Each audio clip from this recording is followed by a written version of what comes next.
Yeah. So good afternoon, ladies and gentlemen, dear colleagues. I welcome you to our conference on robotics. I will continue in German. Ich freue mich sehr, dass Sie hier sind. Das Thema ist ein sehr wichtiges für eine politische Gruppe wie die Sozialdemokraten. Geht es vor allem darum, auch die Entwicklungen an vorderster Front mit zu beeinflussen. Für uns ist es sehr wichtig, nicht von den Entwicklungen getrieben zu sein, sondern aktiv mitzugestalten. Und wir haben auch als politische Gruppe einen sehr wichtigen Akzent gesetzt. Wir haben hier die Berichterstatterin eines für das Parlament sehr entscheidenden Berichtes, Marie Devaux hier. Sie hat den ersten parlamentarischen Bericht zu den Auswirkungen der Robotik auf die ethischen und legistischen Aspekte gemacht. Es war das erste Mal, dass sich ein Parlament auch mit Fragen beschäftigt hat, welche Rechtsformen künftig sich daraus ergeben müssen, bevor Saudi-Arabien vor wenigen Tagen einem Roboter die Staatsbürgerschaft verliehen hat, haben wir uns bereits also mit diesen Fragen intensiv beschäftigt. Diese Staatsbürgerin Saudi-Arabiens heißt Sophia und sie hat wesentlich mehr Rechte als die Frauen Saudi-Arabiens, was uns vielleicht auch zeigt, mit welchen Entwicklungen wir konfrontiert werden, welche Herausforderungen das auch für uns Menschen bedeutet, die Entwicklung selber vorzugeben. Für uns als Sozialdemokraten ist es im Besonderen auch wichtig, dass wir uns mit den sozialen Konsequenzen auseinandersetzen, dass wir Ja sagen zu einer progressiven Entwicklung, aber Nein sagen zu einer Entwicklung, wo Menschen ausgeschieden werden, wo Menschen nicht mehr notwendig werden, sondern diese Entwicklungen bedeuten für uns auch eine große Herausforderung. Wir haben sie auch bei diesem Bericht von Frau Delvaux zum ersten Mal hier diskutiert, dass es um Fragen geht wie etwa Grundeinkommen, dass es um Fragen geht wie die Besteuerung.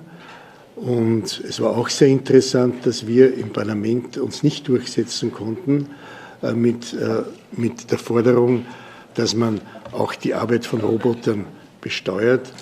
Und einen Tag später Bill Gates dann in allen internationalen Medien gefordert hat, dass man das sehr wohl tun sollte. Also ich glaube, wir sind da oft wirklich auch sehr gut unterwegs und ich möchte mich bei allen sehr herzlich bedanken. Wir haben leider ganz kurzfristig vor wenigen Stunden die Mitteilung bekommen, dass die Kommissarin leider nicht teilnehmen kann und an ihrer Stelle wird Herr Karl Buhr, der stellvertretende Leiter des Kabinetts, sprechen. Das heißt, er wird den Text dieser Rede verlesen. Es tut uns sehr leid, aber solche Dinge können leider passieren. Unser Fraktionsvorsitzender wird etwas später dazu stoßen.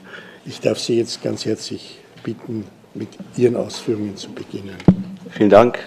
Ladies and gentlemen, let me just repeat the greetings from Commissioner Gabriel, who is very sorry that she can't be here. We actually put a lot of work in the preparation, and it was just a last-minute change in the programming of the Bulgarian government's visit to the Commission today that prevented her from being here right now with you. And she has asked me to come on her behalf and to not just speak on her behalf, but to actually use her words. So I will do that without further ado. So please pardon my French pronunciation. The speech is in French. Chers membres du Parlement européen, mesdames et messieurs, l'intelligence artificielle offre un potentiel énorme pour notre économie et pour le progrès de notre société. Nouveaux produits, nouveaux services et une productivité croissante pour chacun de nous et pour chaque entreprise. Il est essentiel que l'Europe se positionne en échelle mondiale afin de tirer le maximum de bénéfices de ce développement.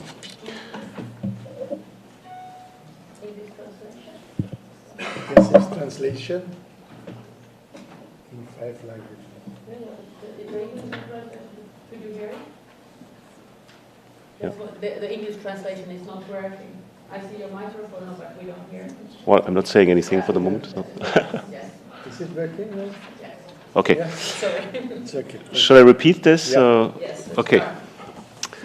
So, mesdames et messieurs, l'intelligence artificielle offre un potentiel énorme pour notre économie et pour le progrès de notre société. Nouveaux produits, nouveaux services et une productivité croissante pour chacun de nous et pour chaque entreprise.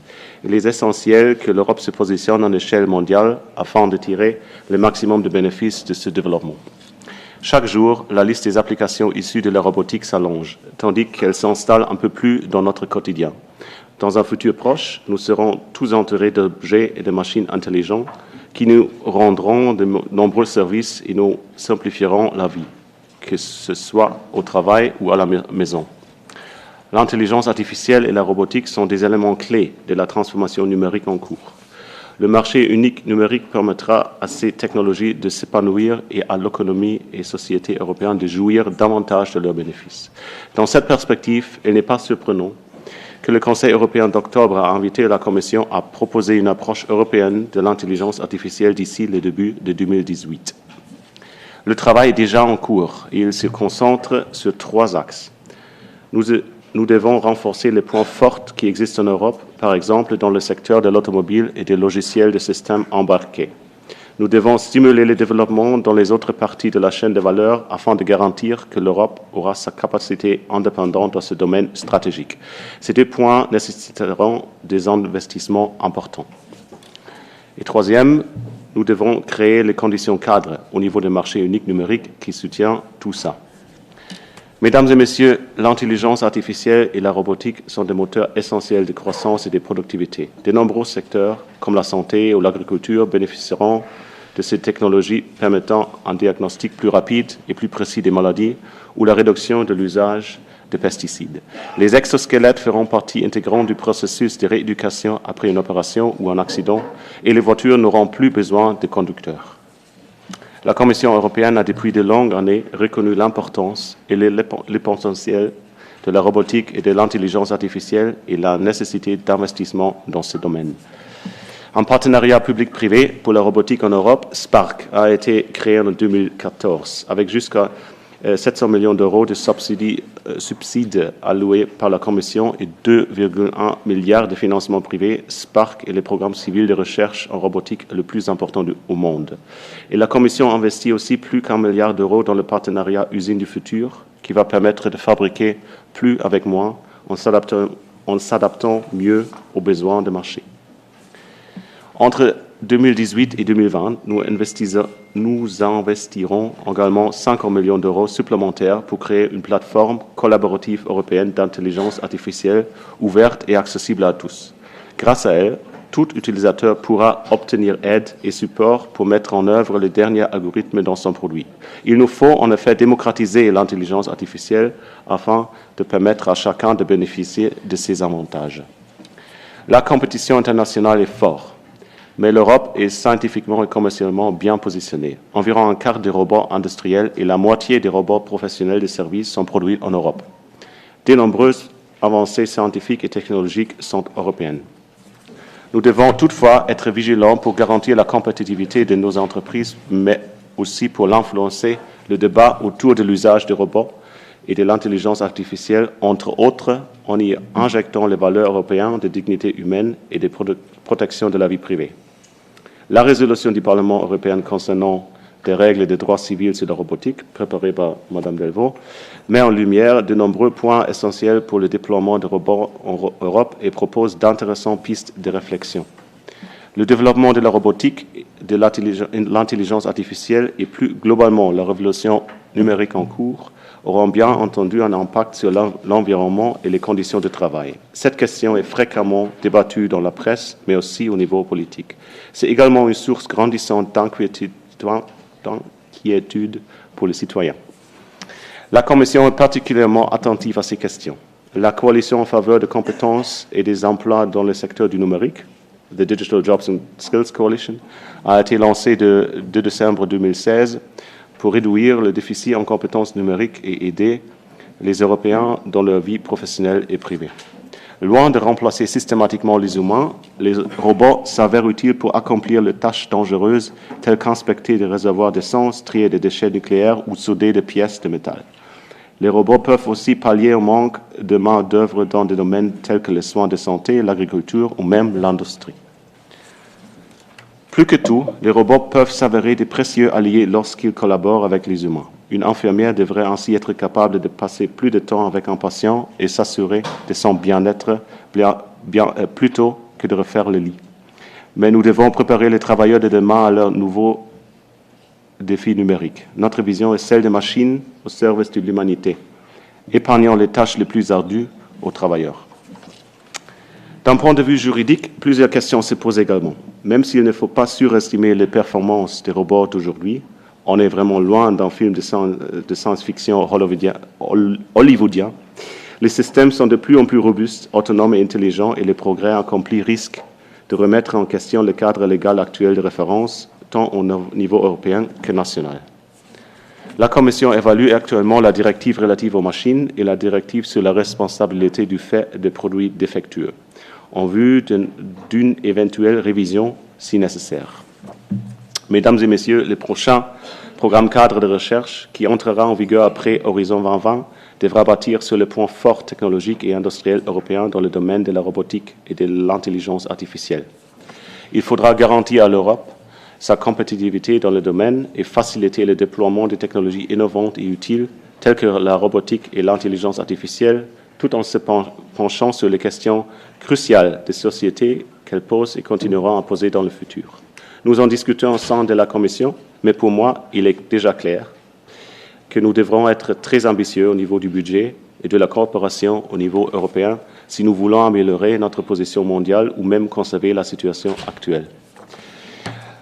La robotique et l'intelligence artificielle offrent un potentiel énorme de développement économique et de progrès social. Sans ignorer ou nier les questions et les défis associés à ces disciplines, il est important que l'Europe acte ensemble aujourd'hui afin de se positionner en leader dans le domaine. Merci beaucoup. Merci.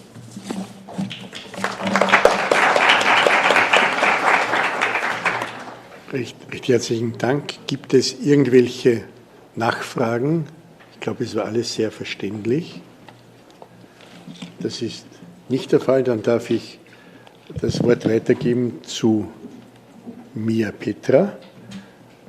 Sie wird jetzt den ersten Teil dieses Nachmittags moderieren. Bitte, floor is yours.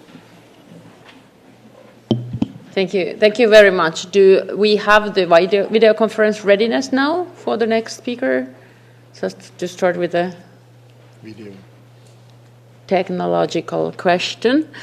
So the next topic, and thank you on my behalf for the Gabriel's cabinet and her team. Very, very important, as Parliament has been actively also asking the Commission to act. And as we know, the Waldorf nice report on the robotics is really setting a ground that there will be support and willingness from the European side, also the Parliament side, to see some actions on the robotics. And I just may give a short notice that European Parliament had the public consultation on the robotics, which was released on 6th of October, and the consultation were open for all EU citizens. And then there was one general public survey and one survey targeted to specialist audience. And then there are some trends from this consultation that they show that despite the positive attitudes of the Europeans towards the technology, the majority of the respondents were concerned about the privacy interest and the possible threat of artificial intelligence and robotics to the humanity. So we recognize that the people recognize that it is a good thing and that is a possibility for the Europeans, but we do have some concerns on the questions that we can put on the next title, which is the ethical questions. So when, is it ready? Yes, so the first speaker will take this ethical aspect. Oliver Bendel. We have him probably from Switzerland. He is the professor at the School of Business in University of Applied Sciences and Arts in northwestern Switzerland. He is formerly acted as a supervisor of the engineering and science department in several universities in Germany and Switzerland, and his main research interests are information ethics and machine ethics. And we know him from the book. He's the author of the book titled Moral in the Machines. So with these concerns from the European citizens and maybe from the Parliament also, that I ask him to give the presentation on this ethical aspect of the robotics. Please welcome and join us by the video. Mr. Pendel, please.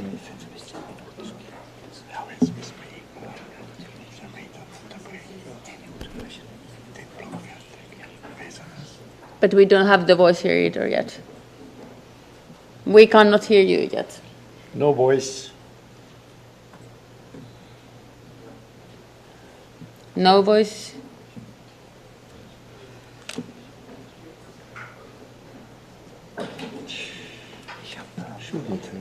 Hm?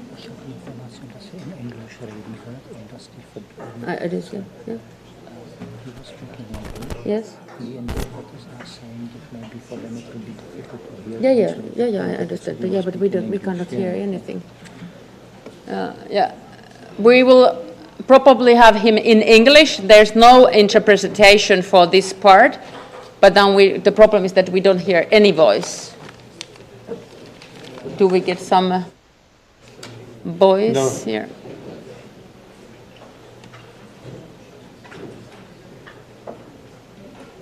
Huh?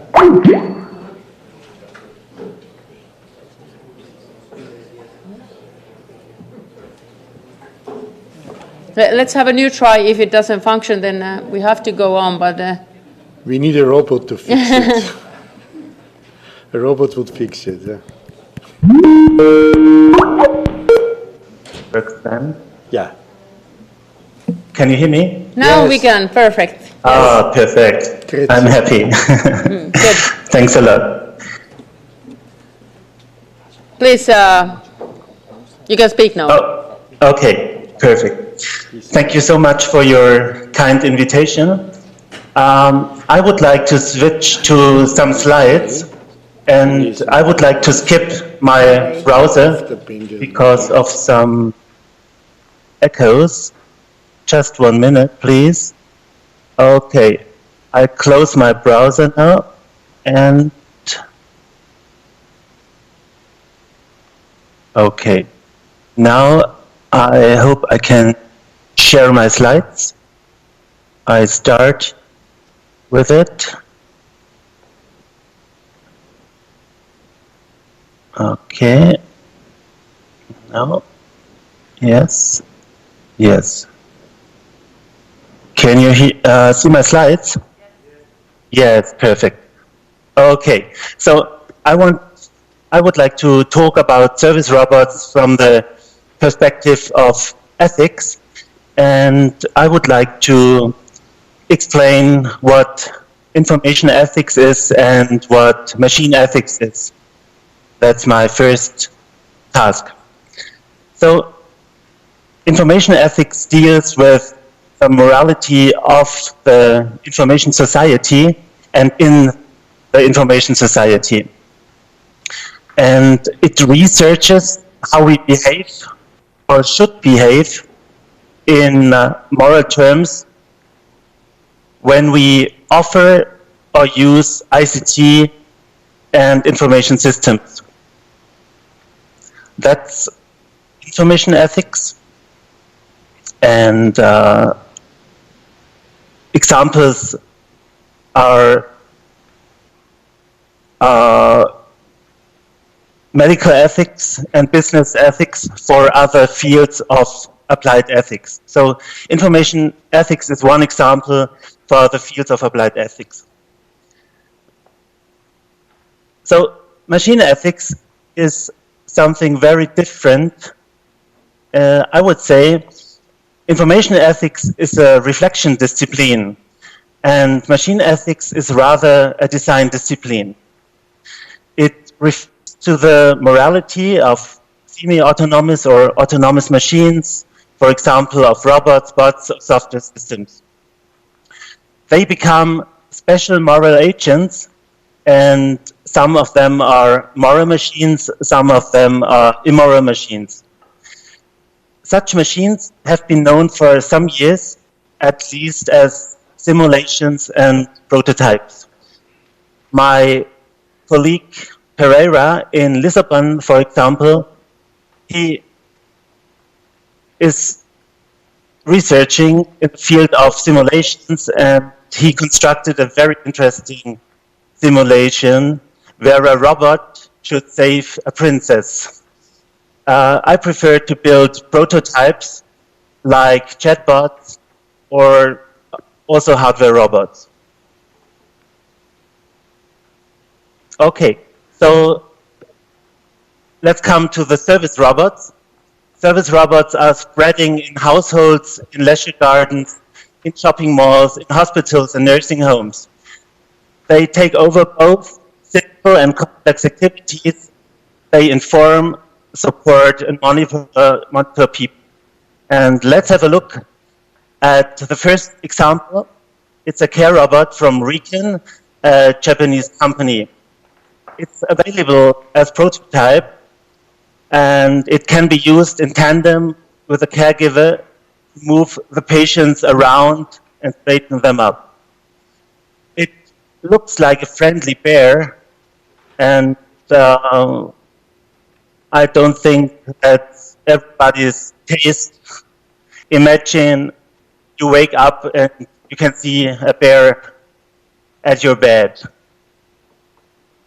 So, first of all, I would like to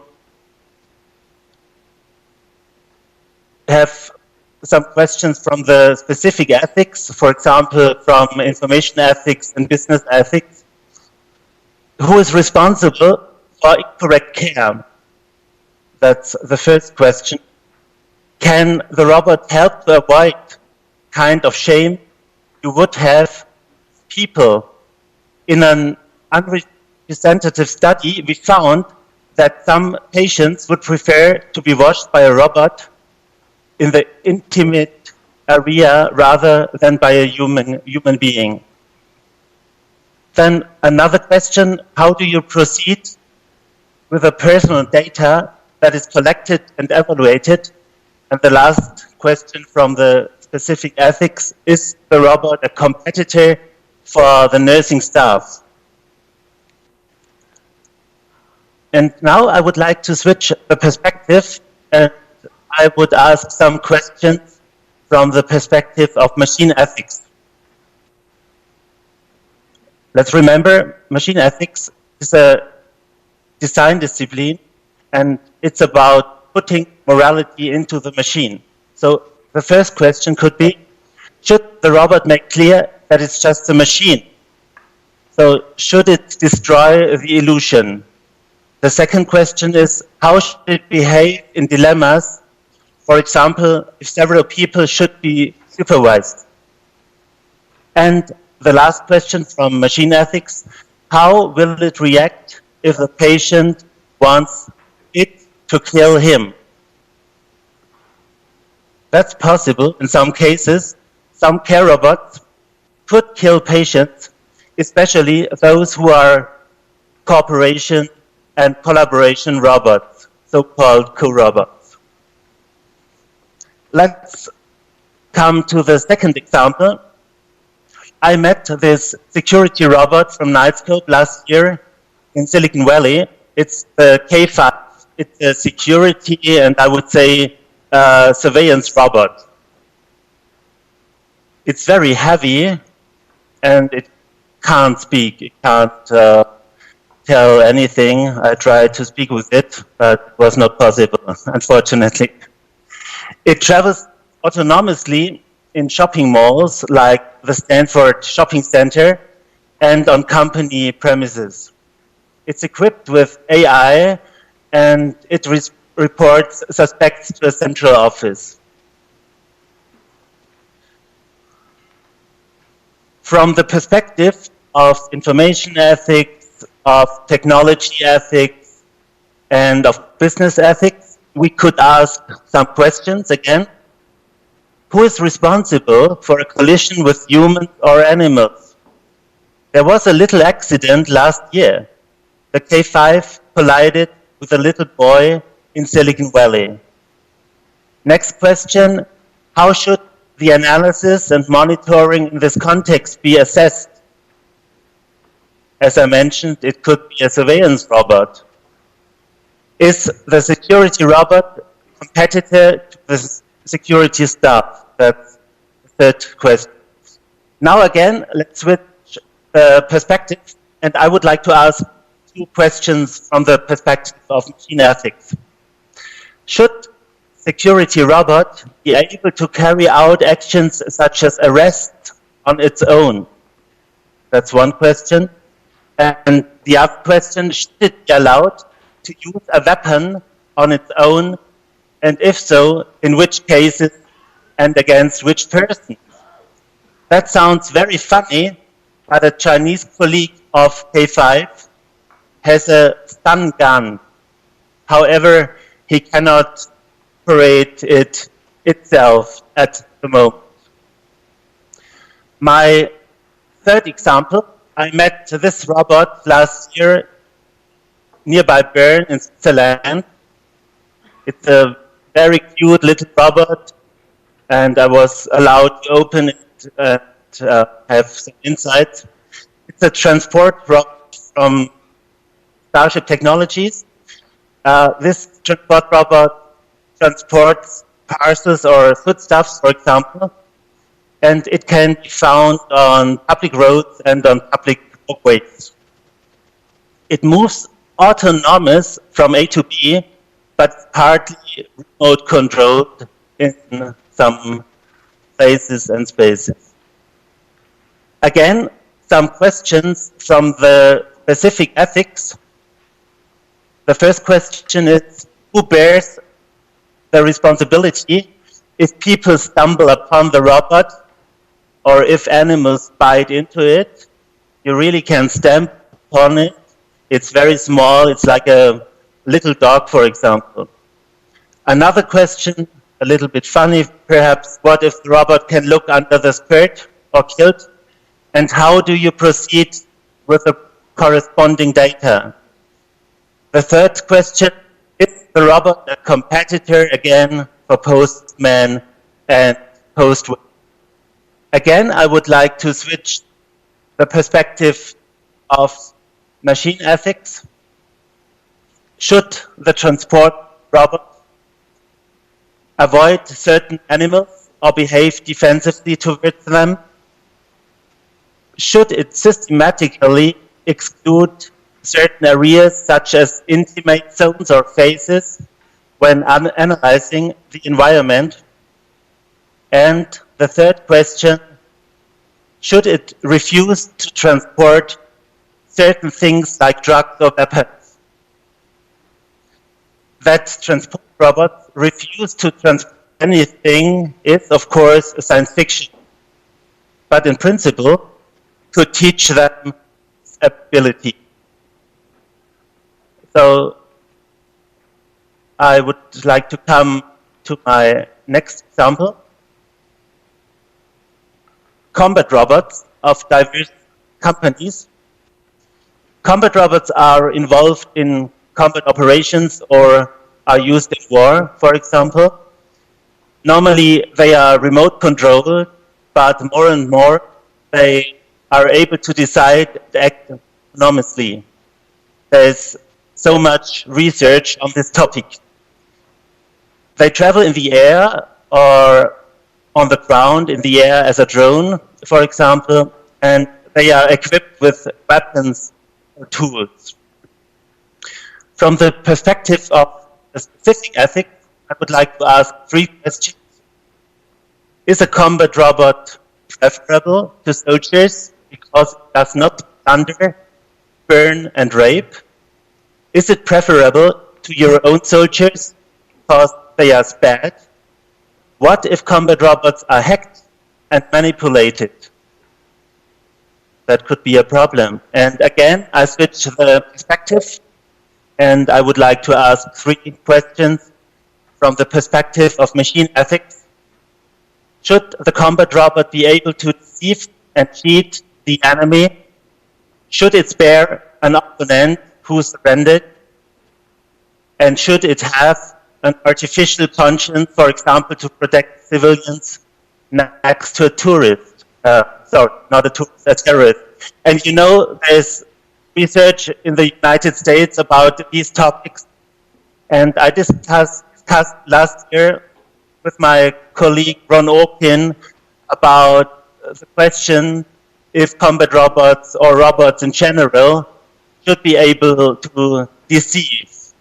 If we should build, implement deceptive robots. That's a difficult question. My last example, Pepper the robot, and it's your robot on your post. I had it with me on a conference with the Daimler-Benz Stiftung. It was a conference on care robots. It's not a care robot, of course, but it's an emotional robot. It can detect emotions and it can show emotions. Pepper is an entertainment and a toy robot or a companion robot. It is often found in Japanese households, and it is also used in shopping malls. I met it last week in a shopping mall where it gives information to the consumers. Again, some questions, the last questions. From the perspective of the specific ethics, should you leave children alone with Pepper? And if so, for how long? We talked last year with Aldebaran SoftBank, and they said that Pepper is imitating, that the children are imitating Pepper in their language and in their behavior, and that could be a problem. So the second question, should Pepper's emotion recognition be used in retail to better understand customers? And last but not least, 3 questions from the perspective of machine ethics. Do you want Pepper to show some emotion even though it doesn't have one? Do you want it to speak more humanoid, to be more convincing? And the last question, should it be able to refuse to do certain things, for example, to steal from other people? That sounds funny, but that's something he might do very well. He has a beautiful hand with beautiful fingers, and I don't know, perhaps he could steal something. So my summary, probably he could steal something. My summary and my outlook, service robots are spreading more and more in closed, semi-open and open worlds. Questions arise from both information ethics as a reflection discipline and from machine ethics. In my books and articles, I answered some of these questions, but much remains to be done, and these issues must be discussed not only by science, but also by society and politics. Thank you very much.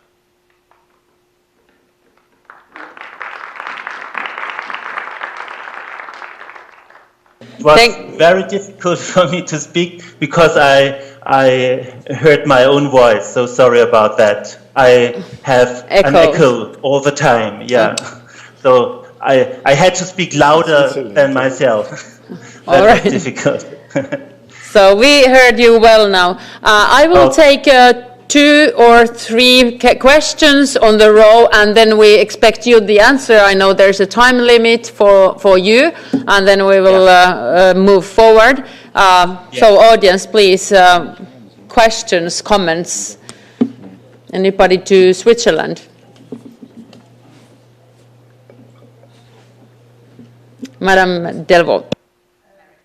Thank you for your presentation, and of course there are many questions, ethical questions with robots, and you mentioned some of it, and of course I would have been more interested in the answers. But my question to you is now, what would you suggest to be the procedure to come to answers? Because engineers or researchers are designing robots, and I suppose that they put these questions to themselves and that they give an answer. And in their design, there is already an answer to the question. And so what would be, in your view, the best way to answer the complicated questions? I agree that we have to involve policymakers, society, but how to involve society and how to come to a decision? Could you hear the question? Yeah. No, you could. Okay, so. I have 2 more if there will be. Yes, okay. Please, Mr. Stramiglioli. No, I take all the questions in the row. Then you may answer. Okay. So the second question. Yep. Actually, it's more a comment than a. It's more a comment than a question. To introduce myself, I'm Stefano Stramiglioli from EU Robotics, and I'm also professor of robotics and advanced robotics. There is a very unrealistic perception of what the technology can do, and a hand has been shown. Before we are able to reproduce at this stage a robotic hand, which is able to do plumbing as a human can do, as my hand can do, I will not see it. I'm 50, and if I live 100 years, I'll likely not see it. So we should be careful to be realistic about what the technology actually can achieve. Just a comment. Thank you for that comment. And the third opportunity, please. I don't know. Is it okay? Yeah. In your examples, there were often situations when a robot had to make a choice between making the interest of the user or having a kind of more impartial, balanced approach. Do you have an ethical answer? What is the best? What should the robot do under such conditions? So. Now, Mr. Bendel, your answers, and I just want to add that we have been thinking in the European Parliament that at least what we have written in the EU treaties on the Charter of Fundamental Rights, such as human dignity, equality, justice, and non-discrimination, private and family life, data protection, should be there, whether it's a robot or it's a human being doing that. So that is just at least a good ground and starting point. But then we do have people and opinions that we should not regulate too much because it's too early to regulate. But there is, I think, quite clear rules that at least these fundamental rights that should support human life should be like a the very clear starting point. But please, your 5-minute answer to these questions. Mm-hmm. Mm-hmm. I hope I can remember all the questions, so probably you have to help me. The first question was, what should we do? What are the next steps? And of course, we have to find answers to my questions and to all questions. And I think we should have 2 strategies. One strategy could be that we find solutions from information ethics and from politics, and we could define some guidelines. And of course, I know that's your work, and it's a good work what you have done in the European Parliament, a very good work. So that's the first answer. We should we should develop, we should define guidelines, and information ethics could help this point. The second point is that we should use robot ethics and machine ethics. And it's clear that we cannot put morality in all machines, and it's not sensible to put morality in all machines, but in some machines we can put morality. For example, it's possible to train cars, autonomous cars, to stop for certain animals. It's a big problem and a big challenge if they should brake for people, and I can't find a solution in this point. But my research focuses on animal health and animal life, and what we could do, we could build machines that could save the life of animals. And so I would like to switch to my second answer, or to your second question. It's true, machines cannot do all what we want, and some of my explanations were a little bit science fiction, but we implemented, for example, some chatbots which are much more better than common chatbots. I think if we use autonomous machines and semi-autonomous machines, we should make them better. And machine ethics could be one way to do that. I'm absolutely sure. And we constructed the so-called good bot, and he detects problems of the user, and he can give adequate answers. And at the last point, if it has no solution anymore, he hands out an emergency number. And that's what we can do. It's a kind of ethics by design, and it's also a topic of machine ethics. The third question was, perhaps you could help me? I don't really remember. It was what, in many cases, there is a conflict between the interest of the user and a more impartial approach. What is the advice that you would provide under such conditions? Yes, that's a problem. And I would say for some machines, the marketplace, to say, for example, you buy a certain machine with morality, like you buy a biologic product or a fair trade product. And if this machine works in your house, in your garden, all is okay. So the machine has your morality, it's your avatar, and this machine acts in the way you would act normally, okay? But this is a rather closed world, or a semi-open world. In open worlds, it's very difficult because there are so many ideas about morality, so different approaches. And my work as a machine ethicist is to have a look to closed and semi-open spaces. That's my favorite work. And we develop solutions for areas like that. But in open worlds, it's very, very difficult. And perhaps some places in some areas we should not have certain robots. And I presented, for example, the K5. I'm not sure if we should use a K5 in our cities. I'm not sure.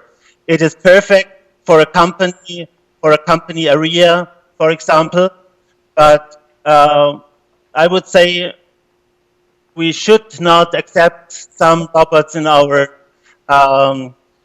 cities, in our places, and that could be another solution from a legal point of view.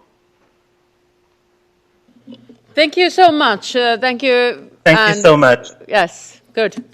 Still one applause for Thank you. Thank you. Bye-bye. Bye. Bye-bye. Bye. And very good, we had the connection. So next, I have the honor to represent our party leader here in the S&D group, Gianni Pitella. Please, welcome. Grazie mia Petra, grazie al professor Bendel per il suo intervento e per le risposte che ci ha dato. Ringrazio molto il mio vicepresidente Joseph per l'impegno che unitamente ad altri colleghi ed altre colleghe, vedo la collega Medi Delvaux che è stata relatrice su questo argomento facendo un ottimo lavoro in Parlamento. Credo che questo sia un tema essenziale per tutti noi.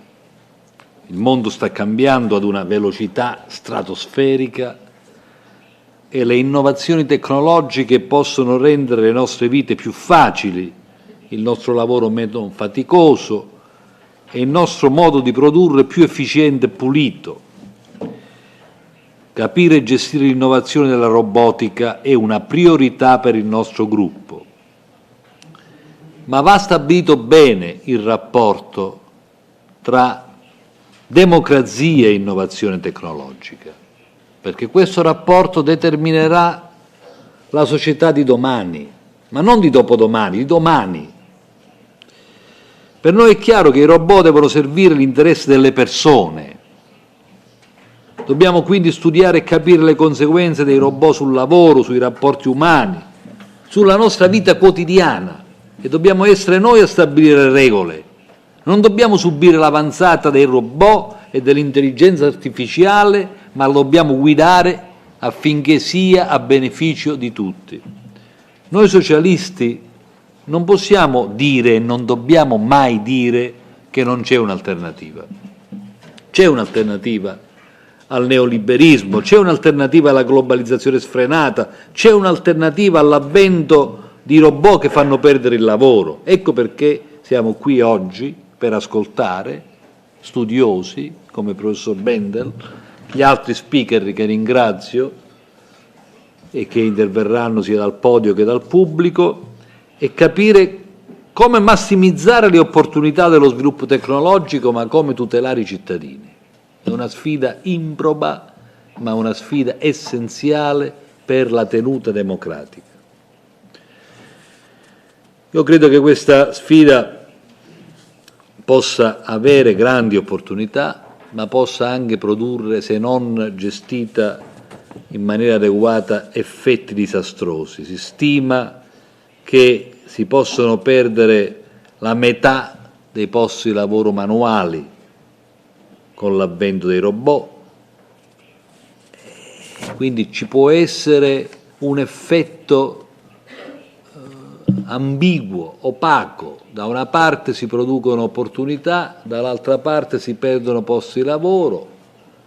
È un po' quello che è avvenuto con la globalizzazione fino ad ora, ma abbiamo visto che una globalizzazione non governata ha avuto degli effetti perversi sulla tenuta democratica, anche sui trend elettorali, anche per ciò che vogliamo parlarci francamente, e io sono abituato sempre a farlo, anche per ciò che riguarda la famiglia socialista europea e mondiale e la sinistra nel suo complesso.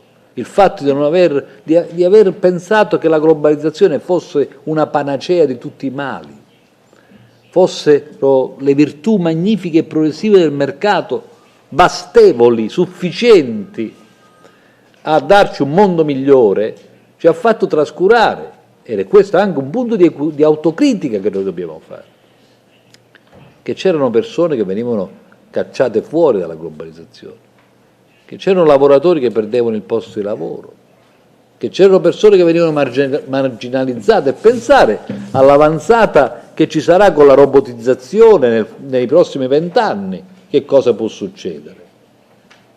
E allora sì al progresso tecnologico, ma noi dobbiamo proteggere, dobbiamo proteggere il lavoro di chi rischia di perderlo perché ha una bassa formazione, a skill non elevate, e dobbiamo riconvertire quelle persone, altrimenti ci troveremo persone che saranno fuori dal contesto civile e democratico e saranno antitetici, antisistema.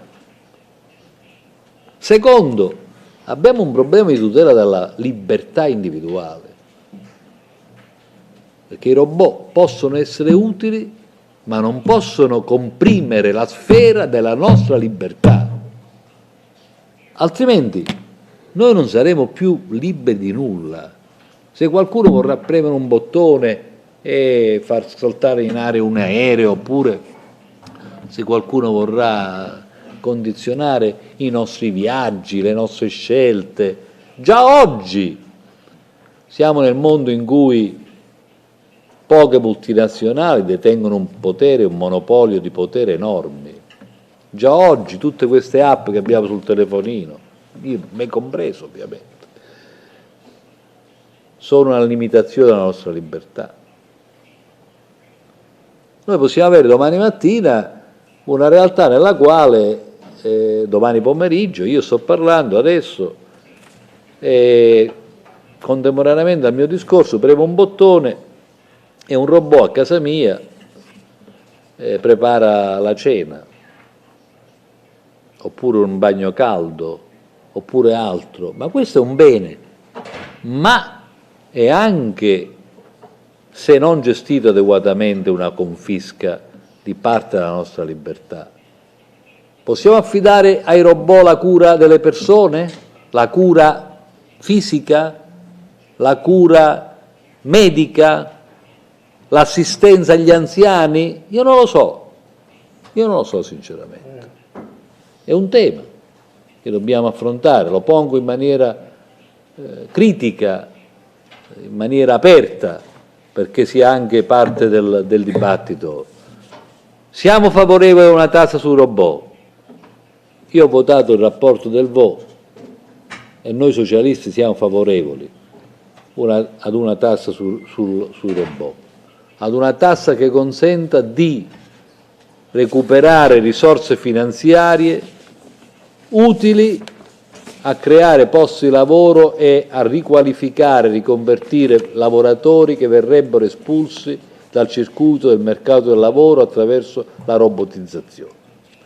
Cioè, voglio dire, il progresso tecnologico, per dirla con poche parole, non può essere un appannaggio e un beneficio soltanto delle grandi multinazionali.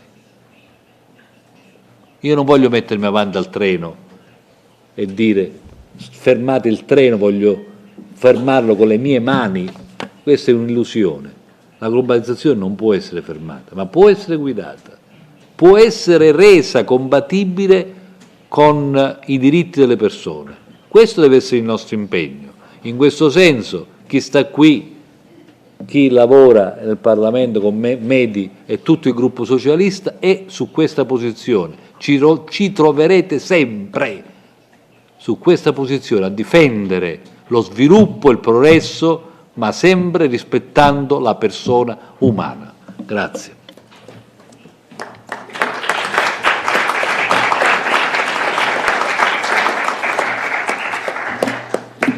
Thank you, Gianni. It's very good to have these lines when we go forward in the discussion as we are thinking of the ethics, but then next we will have the topics on the employment labor market, social dimensions, what are the right skills, and even gender issues. It will be the speaker Anna Bihovskaya.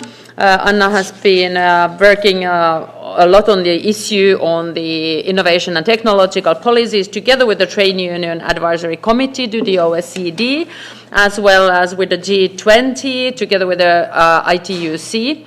And she's been also working on the policy coordinator in a CSO partnership for development effectiveness in the global perspective. So as a background, also journalist in both Paris and Berlin. Welcome, and I think the place is set to have some answers and ideas, please. Thank you very much. Thank you for the invitation. I would need my presentation. Okay. Sure, yeah. So I switch it myself.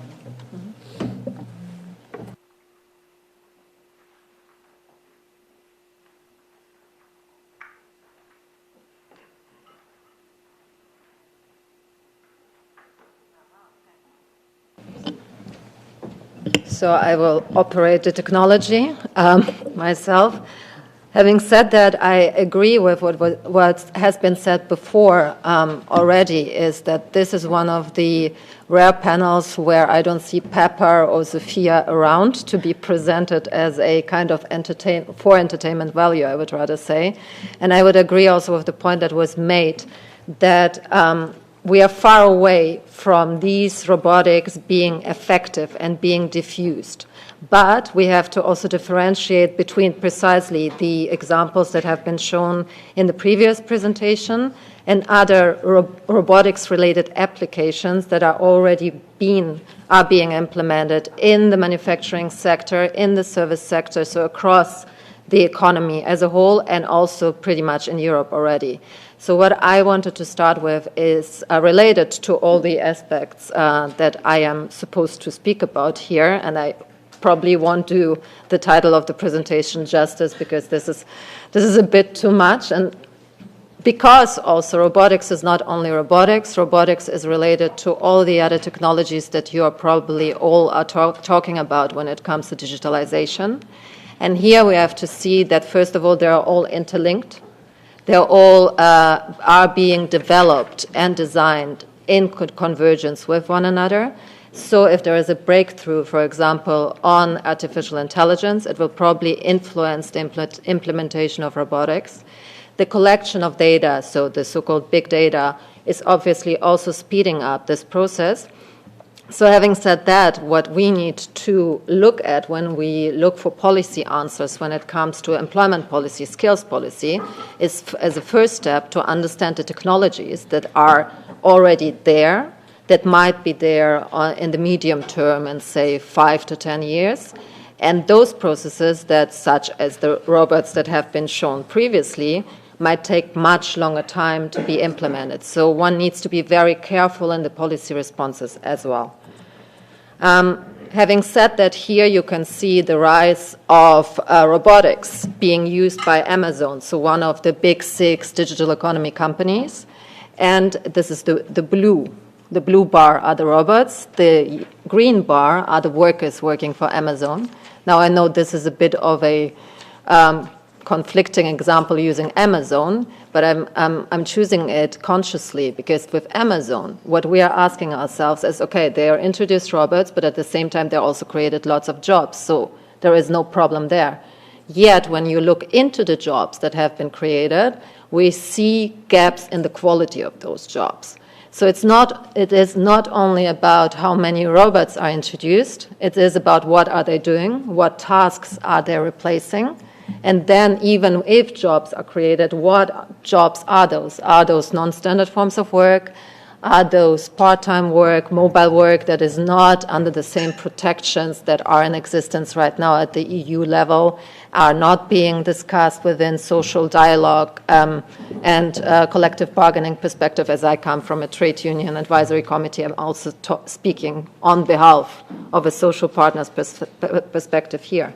So, therefore, what I want to say when it comes to employment, one needs to look at different factors in order to understand what policy responses we need. So when we look at the growth in robot intensity, which means use of robotics effectively in real economies, we see that, first of all, I don't know if you can see that, Asian countries are ahead of Europe, clearly.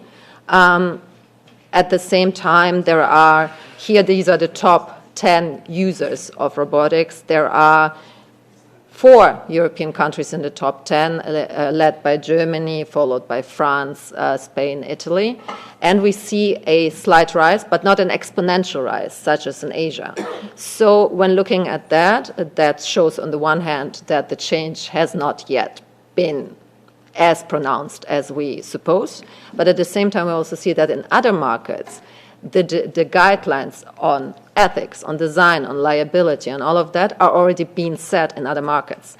And these are the leading developers. And it's not only in Asia, it's obviously also in the US. So one has to keep that in mind as well when talking about employment. Now, what we can also do and what we do as well is to look where are they being used then, once they're being used. And then we look at sectors. which is important for us when it comes to collective sectoral bargaining, etc.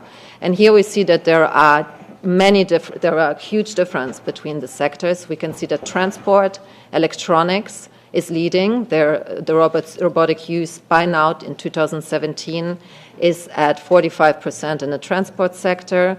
It is at around 30% in electronic equipment, but in all the other sectors, it is lower than 10%, more or less on average, if not less.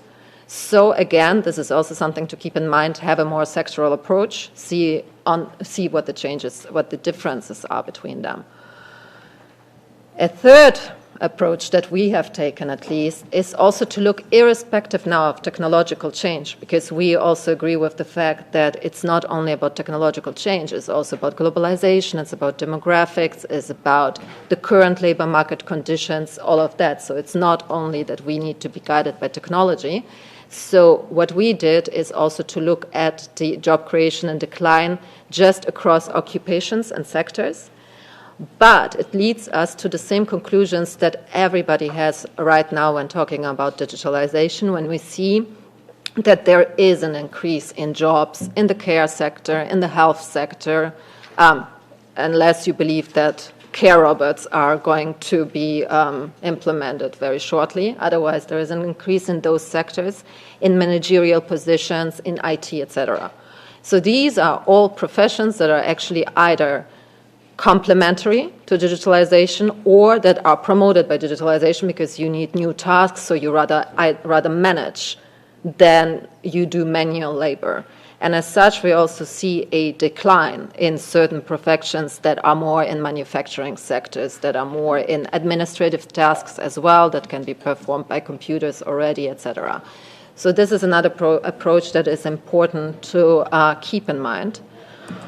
Now, just last point that is also important when it comes to robotics and digitalization and such is the concept that I'm sure you all already dealt with, is the concept of servicification, which means that as soon as you introduce machinery, robotics, AI in production processes, and 3D printing, which, by the way, is too costly for most SMEs, for example, so there are many constraints as well in the adaptation levels, you develop new business models that affects working conditions and job profiles, leading to a greater focus on services, on customization of products, and so therefore more work job strain, but also new roles for employees to take on because the demands are being processed faster, the business value chains across the globe are being more fragmented, and the response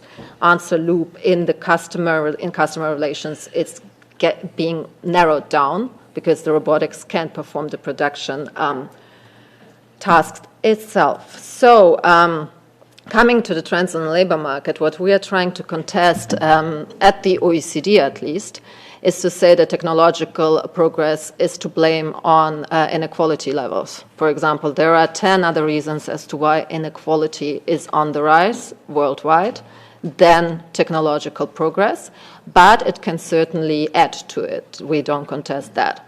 Now, in terms of policy focus, and I heard that here as well, and we don't disagree with it, but it is most of the time only skills.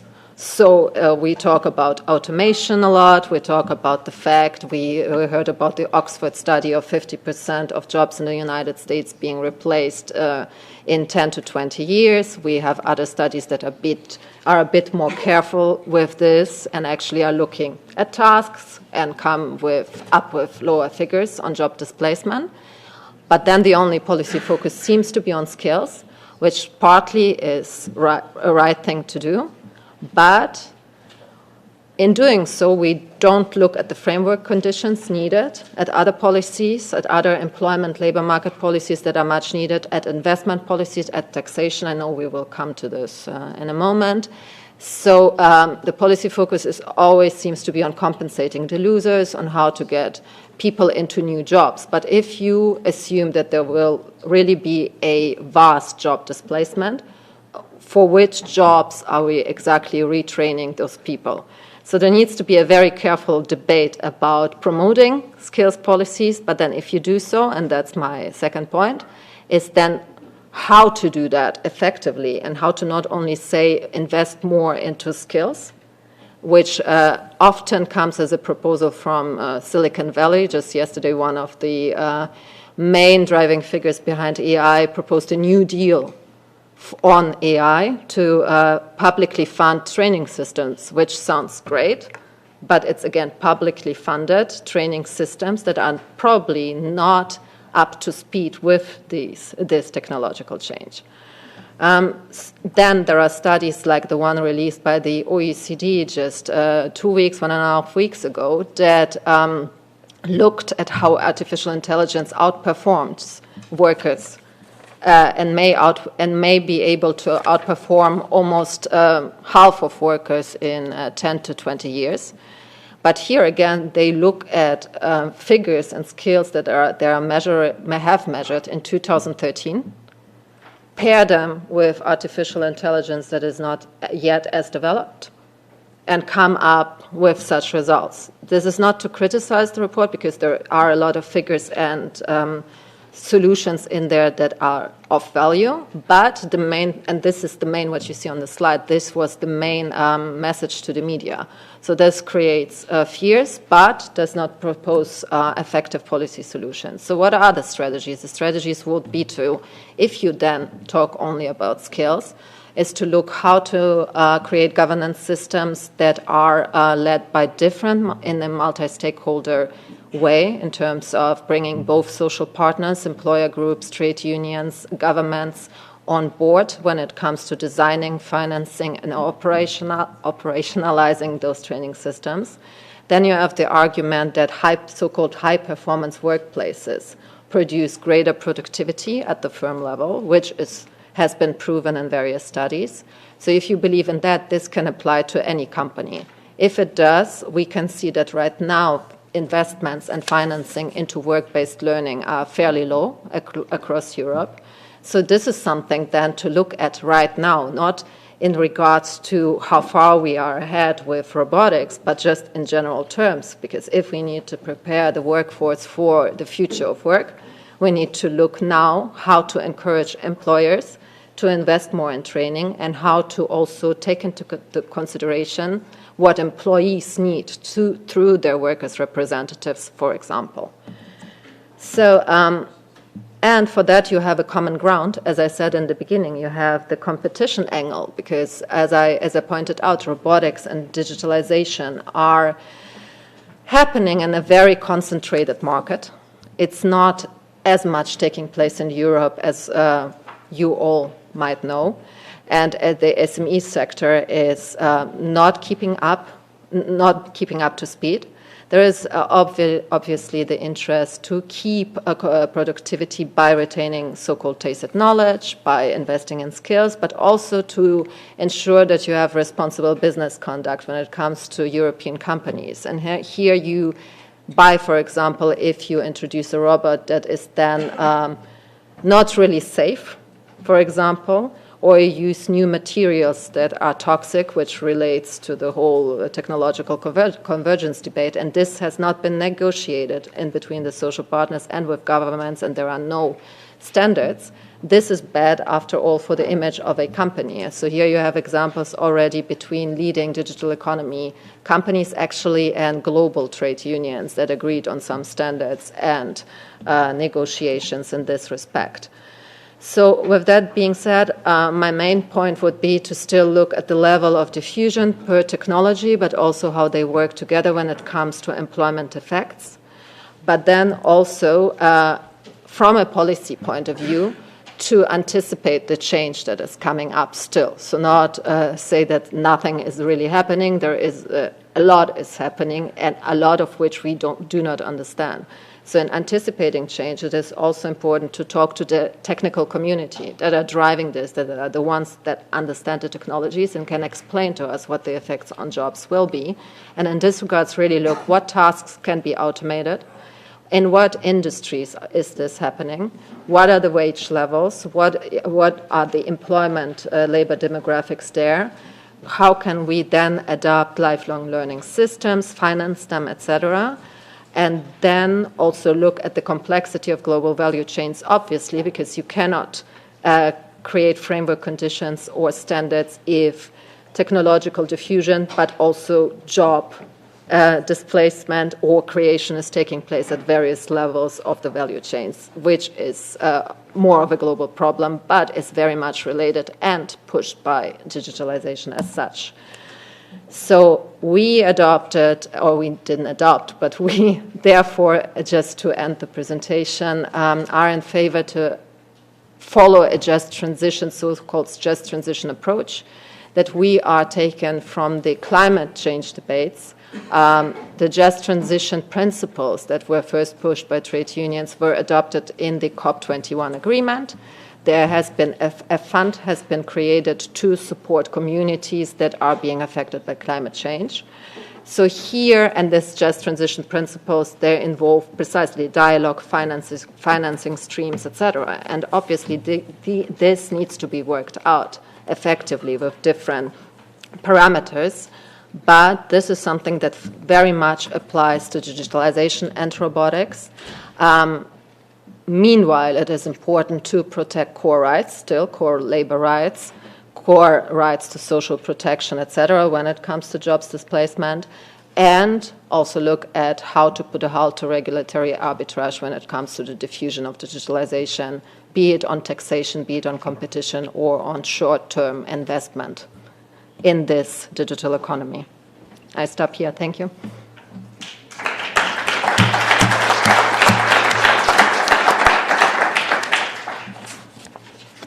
Thank you very much. We agreed with the speakers here that we will have the two presentations on a row and then question answer for the rest of the time until 4:55. What is it? The 4:45. So thank you so much, Anna. And then the next speaker is Malcolm James, a senior lecturer nowadays on accounting and taxation in the Cardiff Metropolitan University, but the author of many written articles in the Journal of Tax Advisors and been also chief examiner for taxation in the Institution of Financial Services. But he has a background also in the several companies and firms on the accountants and also in industry. So on the next topic that has been touched many times, the taxation. And as mentioned also by colleague Joe in the beginning, that in the Mary's article or the paper in the House, we socialists lost that vote that taxation could be examined. And I have to say that we also lost the point that we should be actively following what would the robotization do for the working markets and jobs in Europe. So there is a fight to take in the parliament as well, as the right-wing parties didn't want to know what will happen for the working forces in Europe, which is very odd to me, because wherever you do business, it's quite interesting what happens. But let's hear Malcolm's speech, and I hope there will be something more than yes or no for taxation, because the models that we could develop is something more that often we hear that, yes, should we then tax for the coffee machines because we want to tax robots? Or then could it be also to do something that, yes, the taxation, owning models of these robots, who could own the models? Where's the capital coming from? Is it the workers? Is it only the capital innovators, or who? So please. Right. Good afternoon to everybody. I'm very honoured to be here. So the answer is, well, why tax robots? How do we tax robots? Could it really ever happen? I suppose are the other sort of questions everyone's sort of thinking of. So why tax robots? Couldn't resist putting that slide in. Where did this idea come from? Well, I suppose the impetus at the moment came from actually an article which Bill Gates wrote, or an interview he gave for a magazine called Quartz, which is sort of widely sort of disseminated. What Bill Gates said was that where robots take human jobs, that they should actually pay tax. Now, clearly this begs some questions, because not least is that will robot actually take jobs? I was actually sharing a plane over from Bristol, sitting next to somebody else who's doing something elsewhere in this day on robotics, a professor in Bristol, who was saying is that this is a sort of common thing, that whenever you get new technology, people say, everyone's going to be out of work. They said that with computers. IBM, there'd be 5 IBM computers running the whole world. Of course, everyone knows that that is a complete myth, just as the idea that computers would lead to the paperless office is also sort of completely wrong.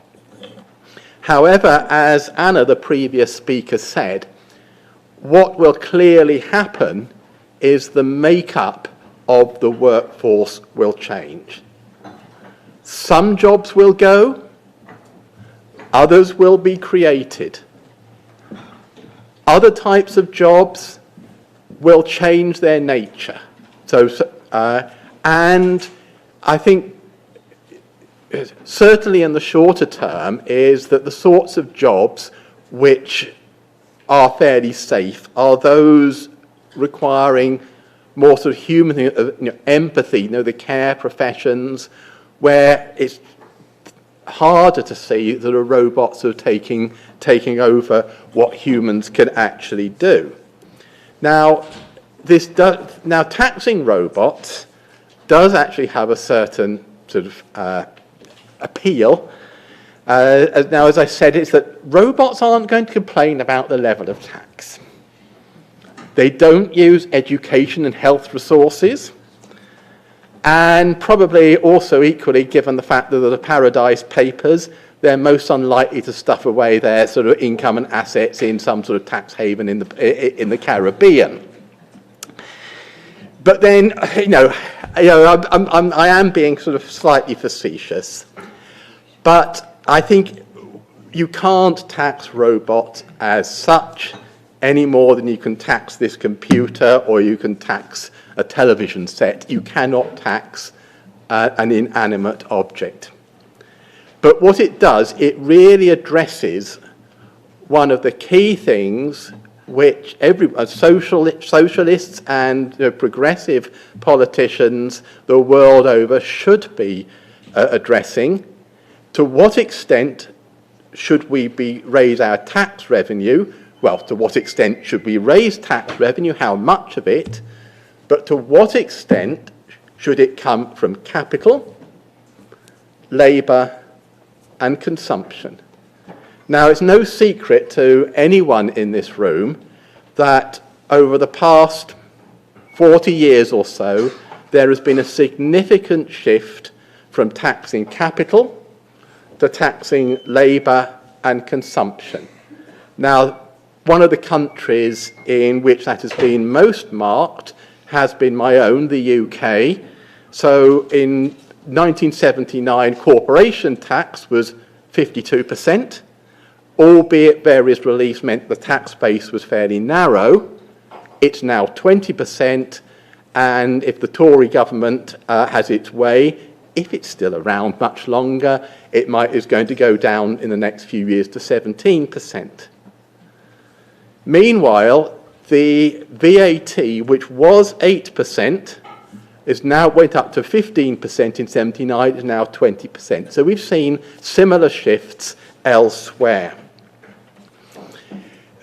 So what we would be doing by taxing robots potentially is shifting some of this burden back on to capital. Now, I say that because one of the assumptions is that capital actually economically bears the cost of profits taxes.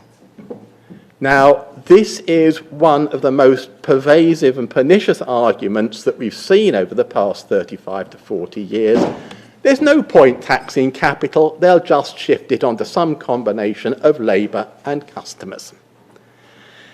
Well, I suppose the first argument here is that, okay, that's equally an argument for saying, well, why shouldn't we tax capital? Why the hell should they care? The fact that they do seem to care seems to suggest that this is not actually the case. And there was the hoax press release put out on supposedly from GE, General Electric, to say they were going to hand back a $3.2 billion tax refund as contrition for past tax abuses. And in the very short period of time between it coming out and it being exposed as a hoax, it knocked about $3.5 billion off the share price, which seems to suggest that shareholders act as though that they bear the burden of profits taxes. Now, I'm an academic, and Edward Kleinbard, who's a professor down in California, says that whenever you raise this argument at conferences, there are unseemly scuffles. Now, he obviously goes to much more interesting conferences than I do, but I think it is true, is that as academics, we sit in a room and have a good academic punch-up in the afternoon, agree to differ, and then go off to dinner and some drinks. So this is a criticism of academics, that we're a gigantic talking shop and don't actually do anything. However, Edward Kleinbard has quoted various government bodies in the States who have estimated that capital actually bears anywhere between 75% and 95% of the burden of profits taxes. These are bodies who have to make policy decisions based on their assumptions. And he said that maybe there is some merit to this idea that capital doesn't bear the burden of taxation if you're just talking about sort of normal profits. The little firm on the high street making widgets. But it really is not tenable where you've got economic rent, i.e. some sort of monopoly. And I think if we think about what the cost of robots is going to be, most of that is going to be encapsulated in the research, in the intangibles, the intellectual property. So I think that taxing robots would be a possibility of actually capturing some of the profits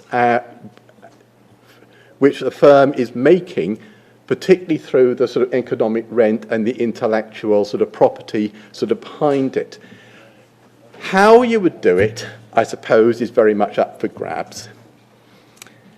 At the moment, this seems to come, taxing robots, it sounds like a nice idea. No one has really given it much thought about how you would actually sort of do it. Would you actually sort of charge firms some sort of notional salary, as sort of akin to what you would pay a worker for the work that the robot is doing in their place? Would it be based on some sort of capital charge? Would it be some sort of combination of the two? So I think really no one has really thought too deeply into the specifics about that, how that would happen. But I think we're looking at the moment at a sort of fairly high level. Now, one of the other things is tax avoidance. How could taxing robots potentially counteract tax avoidance. And again, it comes down to the issue of sort of the intangibles behind the costing of robots. If you make stuff like widgets, there's not an awful lot of potential for shifting your profits. The firms who really manage to shift profits to tax havens are those with large intangibles. So I suppose in a way it's not quite unlike pharmaceutical companies where the actual cost now of producing drugs might be very small, but most of the cost is recovering the research costs into developing the product.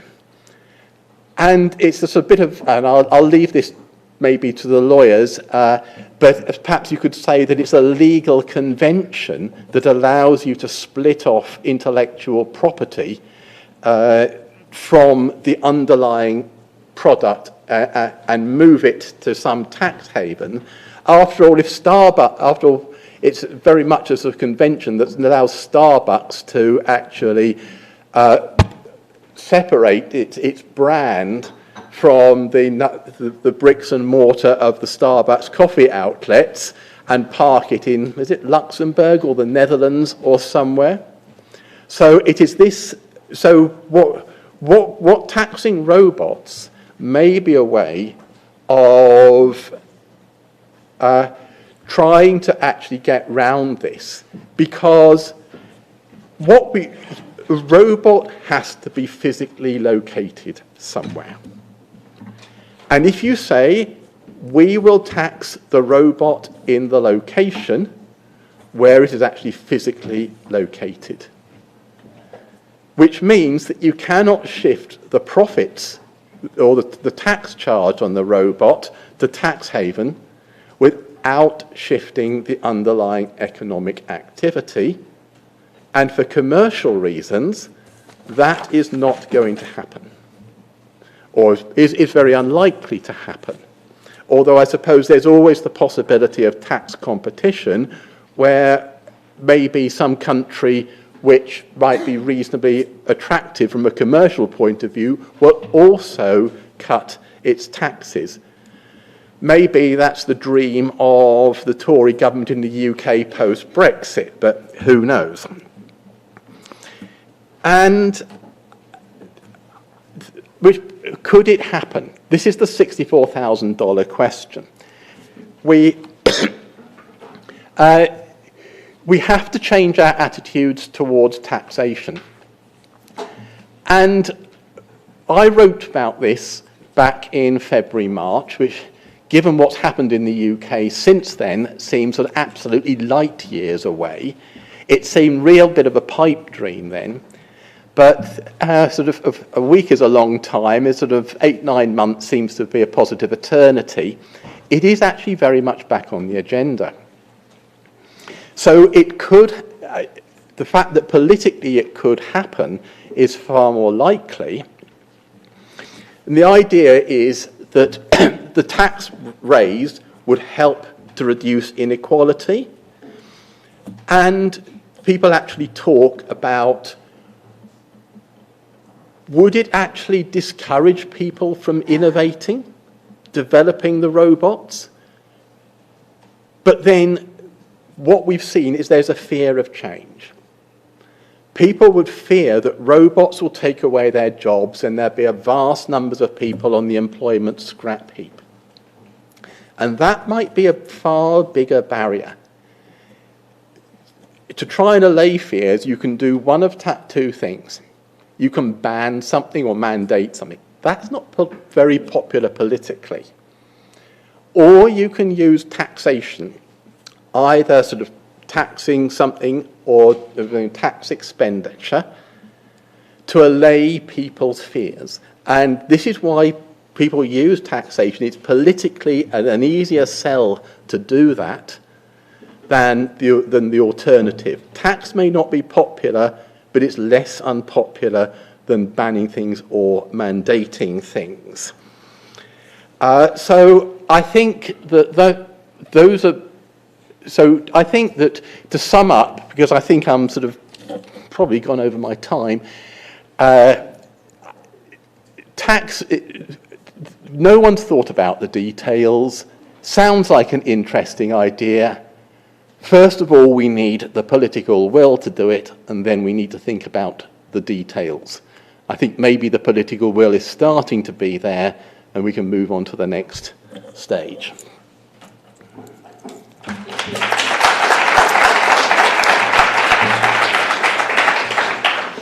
Yes, there are not certainly ready answers for this topic either, but a good food for thought. We do have a few minutes time for questions for the two previous speakers. Who is willing to start?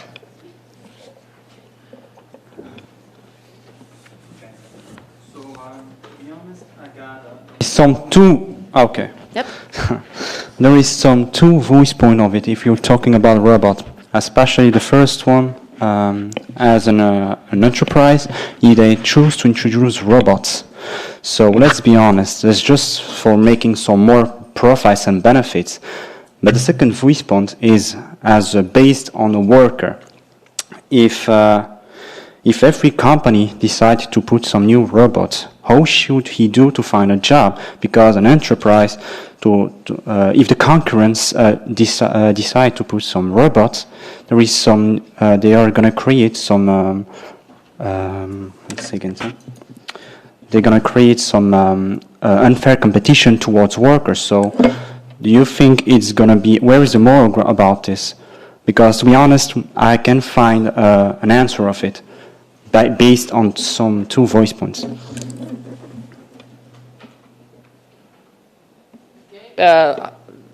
Other comments, questions?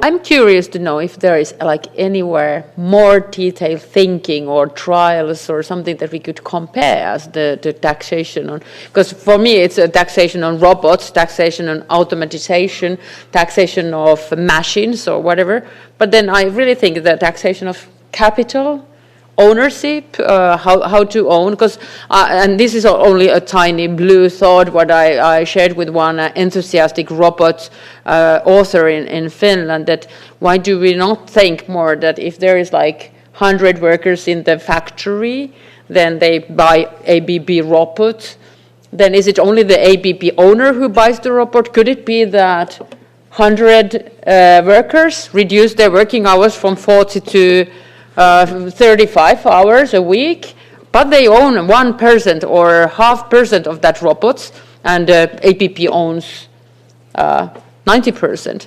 And then the robot makes benefit or produces, as you put the capital to produce a better wins and profits. So then that would be your part of your salary. You reduce your working hours, but then you become a capitalist in the sense. I think there's very lazy thinking in the world that I do not see this kind of thinking developed enough. So if you have a comment on this one of the working capital ownership, does it need to be black and white? Could it be more developed? Any more questions? Possibility to ask these two brave speakers. Very good presentations we have. One more here. Okay, please, the third one. It's just a short kind of comment. Simon Fleisch from VDMA, German Engineering Association. We have been following this file since the very beginning. I think it was on one of your presentation sheets, Mrs. Bienkowskaja, that those countries with the highest density of roboters are usually also countries with very low unemployment rate. And this just shows that, I mean, I think it's also a social democratic idea to have a constantly a growth of GDP, which is also shared, everyone can participate in.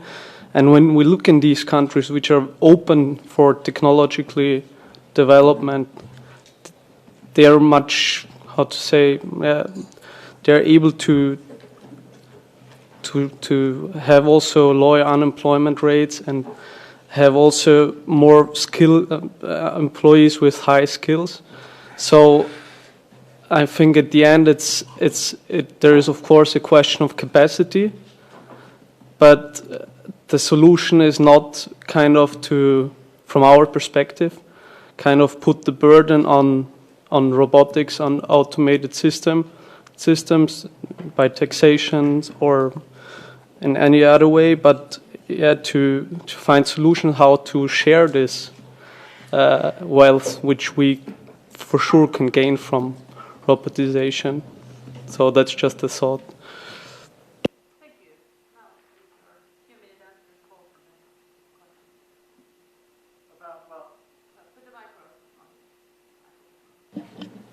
Well, you're sort of thinking about sort of how we would actually sort of work out the sort of taxation of robots. I think your point is that thinking is not developed in this area. I think this is something Bill Gates. It's sort of been around for a while, but I think it was put on the agenda. Bill Gates did this article. And, well, Bill Gates is Bill Gates. He's sort of very good at what he does, but he doesn't really hasn't really thought much about these issues. And he's sort of been flying a bit of a kite. And people have picked up on it as it may be a sort of different, because I suppose in some ways you could tax robots by it could be captured by sort of the normal profits tax, but I think it would maybe looking at different ways of taxing sort of robots in order to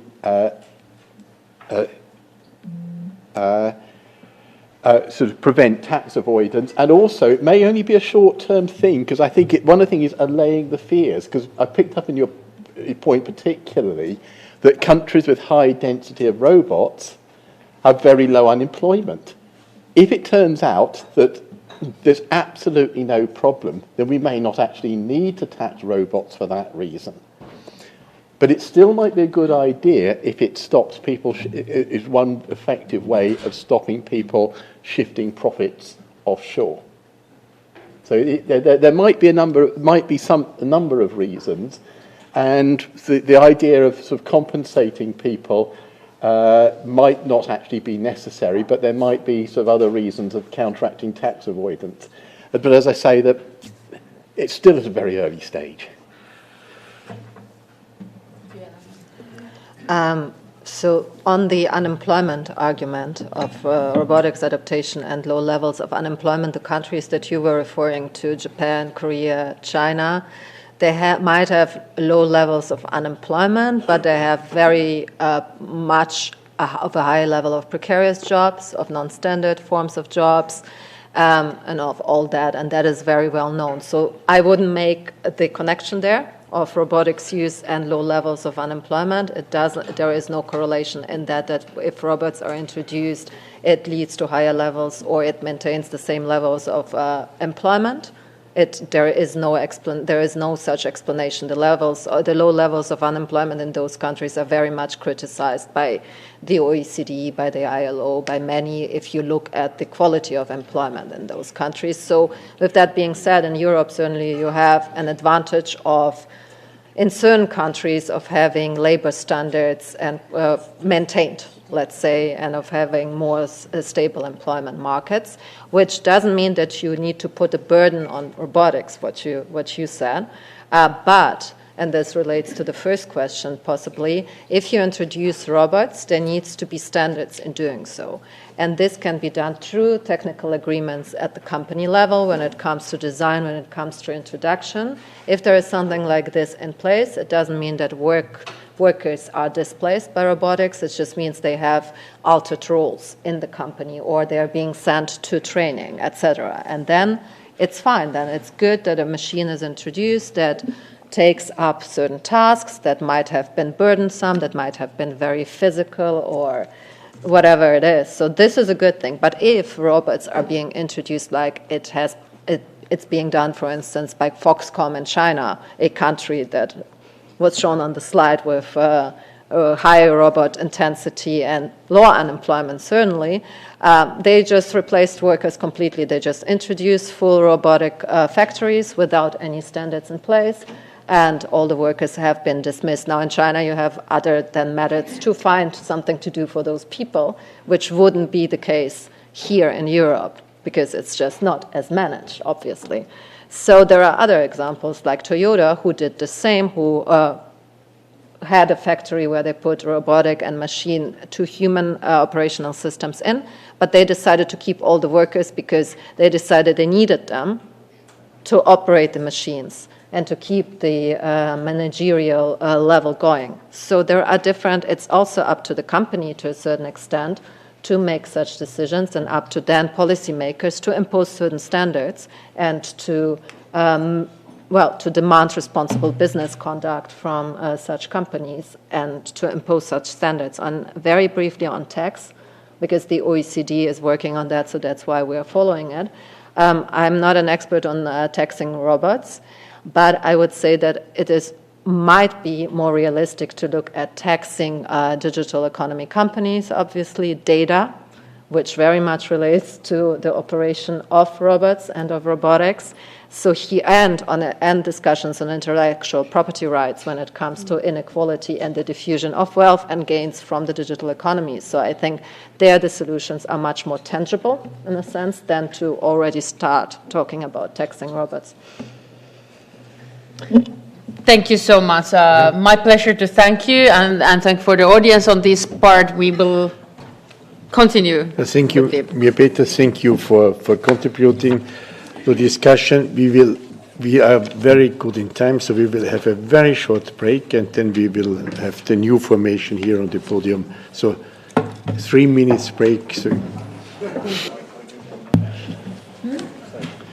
Martina, kommst du rauf? Yeah, there will be the next speaker here. So switch, and I have a meeting with the youth leaders, all the social youth leaders, and then I will be back here for a short time. Yeah.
l'industrie de voitures allemandes a tellement mis la pression au sein de leur... Tu sais, ils ont...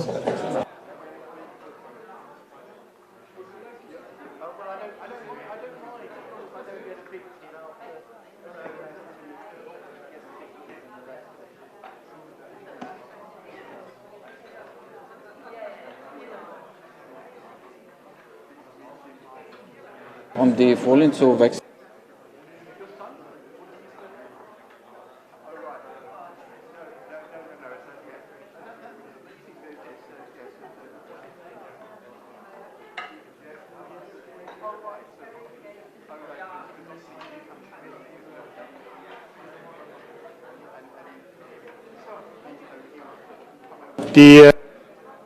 Ladies and gentlemen, dear colleagues, we will continue. The second part of our conference will be chaired by Martina Werner, and the floor is yours, Martina. Yes, thank you very much. Good evening, ladies and gentlemen. Please let me talk in my mother language in German. It's much more easier for me, and maybe you understand much more better what I want to say. Also beim Blick auf die Einladungen, die so immer in meinem Büro eingehen, sind mir alleine 4 oder 5 Veranstaltungen aufgefallen, die sich in den nächsten 3 Wochen mit dem Thema Robotics befassen. Und auch übrigens eine kleine Eigenwerbung, auch eine von mir am 22.11. gehostete mit Kommissar Oettinger als Keynote-Speaker, also wer Interesse daran hat. Es ist also ein wirklich sehr brandaktuelles Thema und ich glaube, dass das Europäische Parlament es sich auch wirklich ans Revier heften kann, dass wir da was wirklich angestoßen haben. Alleine die Entschließung von einer Kollegin Madi Delvaux zu dem Thema zivilrechtliche Regelungen in der Robotik hat ja schon sehr viel Wellen geschlagen. Und ich bin sicher, dass wir mit dieser Konferenz auch dieses Thema noch mal weiter aufnehmen und weitertragen werden. Aber erlauben Sie mir bitte ein paar ganz kurze Anmerkungen, bevor ich dann zu den Rednern komme und die Redner auch vorstellen werde und Ihnen für jeweils 10 bis maximal 15 Minuten, wir sind schon ein bisschen knapp in der Zeit, geben werde und das nacheinander machen und dann im Anschluss dann auch, wie eben auch, zu sagen, dann eine Q&A im Anschluss daran haben. Also zum Einstieg, ich bin der festen Überzeugung, dass wir bei der Entwicklung von intelligenten Robotern immer den Mehrwert auch für die Gesellschaft, für die Menschen haben müssen und die Menschen in den Mittelpunkt unserer Betrachtung legen müssen. Forschung und Entwicklung bei cyberphysischen Systemen ist meiner Meinung nach nicht von dieser grundsätzlichen Frage auch zu trennen. Ansonsten laufen wir nämlich Gefahr, dass wir Akzeptanzprobleme in der Bevölkerung bekommen. Und wir können den Trend im weiten IT-Bereich beobachten, dass sich nach und nach die Konzepte von Security and Privacy by Design durchsetzen. Und die Frage ist, müssen wir nicht bei einer solchen disruptiven Technologie wie jetzt bei Robotics schon auf der Forschungsebene uns viel, viel breiter aufstellen und auch über so eine Art Social Benefit by Design Ansatz nachdenken müssen. Also nicht erst zu einem späten Zeitpunkt, sondern eigentlich schon bei der Entwicklung, bei der Forschung. Und in zahlreichen Verwendungszwecken von cyberphysischen Systemen wird es ja immer eine sehr enge Interaktion, haben wir auch schon gehört oder wissen wir ja alle, von Menschen und Robotern geben. Sei es jetzt als Kolleginnen und Kollegen, als Verbraucher, als Patient oder als Schüler, Schülerin. Und meiner Meinung nach müsste deswegen bereits auch auf der Stufe von Forschung und Entwicklung über ein sehr intensives Zusammenspiel von Entwicklern und von Usern diskutiert werden. Und da würde mich natürlich interessieren, wo Sie da diese Ansatzpunkte sehen und wie sehen Sie sich als Unternehmensvertreter und als Vertreter der Wissenschaft dann dieser Verantwortung. Und dann noch 2 weitere, aus meiner Sicht nicht ganz unbedeutende Leitfragen. Gehen wir mal von einem richtigen Worst Case auf. Trotz großen Widerstands durch das Europäische Parlament kompensieren die restlichen EU-Mitgliedstaaten nach dem Brexit nicht den britischen Anteil am Forschungsrahmenprogramm. Könnte ja durchaus sein. Und es steht uns also ein kleineres Forschungsbudget zur Verfügung. Und dann stellt sich die Gretchenfrage, wo dürfte denn von Seiten der EU im Hinblick auf Forschung und Entwicklung in der Robotik auf keinen Fall gespart werden? Das ist die Frage. Und auf welche Schlüsselkomponenten sollten wir uns dann konzentrieren? Sprich im breiten Feld der Robotik von autonomen Fahrzeugen über Care-Robots bis zu Fabrikrobotern. Wo sehen Sie die meiste gesellschaftliche und das meiste wissenschaftliche und gesellschaftliche Potenzial? Und zweitens, wir diskutieren ja gerade im Trilog den Europäischen Kommunikationskodex, also das neue Telekommunikationsrechtsrahmen. Wir wollen am Ende zum Ergebnis kommen, der eine Gigabit-Gesellschaft bis 2025 ermöglicht. Eine moderne, leistungsfähige digitale Infrastruktur ist natürlich dann auch immer die Grundvoraussetzung für Innovation in der Robotik und der künstlichen Intelligenz. Welche horizontale Themen, wie etwa zukunftsfähige Infrastruktur, sehen Sie jetzt als wichtigste Herausforderung für weitere Fortschritte in der Robotik und in der künstlichen Intelligenz? Vielleicht tauchen ja schon viele Fragen bereits in Ihren Beiträgen auf. Manches wurde ja auch schon angesprochen. In jedem Fall würde ich mich sehr freuen, wenn Sie das nur mal so für sich im Hinterkopf behalten würden.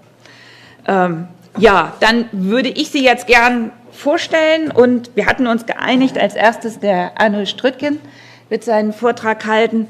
Herr Arno Strütgen ist Vice President and Head of Global Customer Services bei ABB Robotics.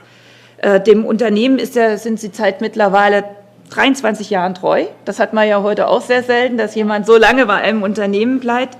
Sie haben Ihre Karriere in Mexiko gestartet und dort die ABB Robotik-Sparte aufgebaut. Also Sie sind sehr, sehr, sehr vertraut mit dem Thema.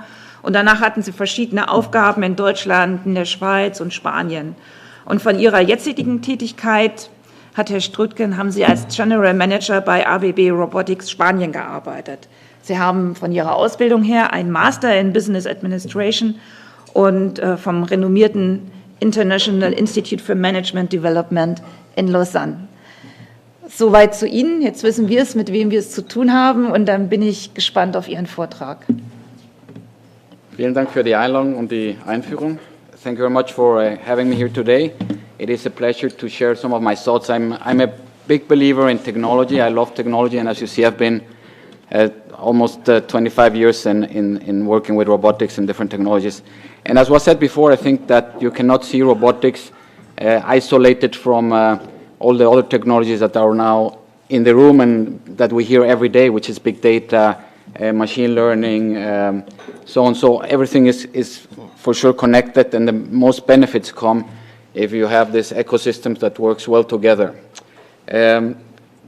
That said, and we had also very different robots shown in the first conference, I would like to explain a little bit the space where I've been working all my life and where I will focus, because as you say today, everything is called a robot. So you can call a robot either an autonomous car or a lawnmower or automated call center. So where to make the limit? But I will focus much more on what we, let's say before, or traditional, called industrial robots that are mainly used in the manufacturing industry and that are now in many factories around the world, and hopefully try to give the impression of why is it possible to adopt more robotics in the companies today. And again, if I look at ABB is one of the leading companies in robotics in Europe, and also China, and was the one developed the first robots in 1974. So the industry is quite ripe, already 40 years, but we are seeing a big shift now of growth in the latest, let's say, 5 years.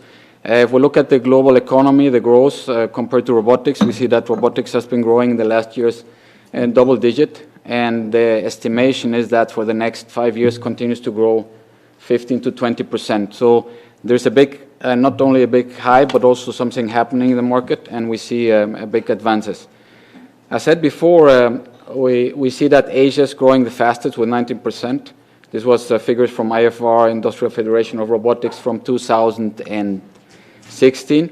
And Europe is not so far behind, 12%. And then, but you see a big difference in the number of units.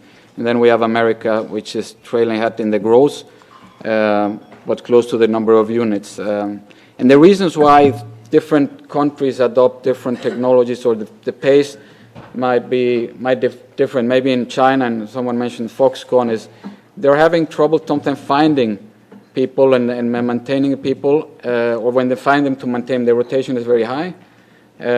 So also the rotation in some of those companies over 200%. And then training and keeping the people is very hard, and also supporting the growth. So those are one of the reasons why robotics, for example, is used in China. And then we have different reasons in different regions. If we look at the top 10 countries, we see yes, 4 countries in Europe on the top 10.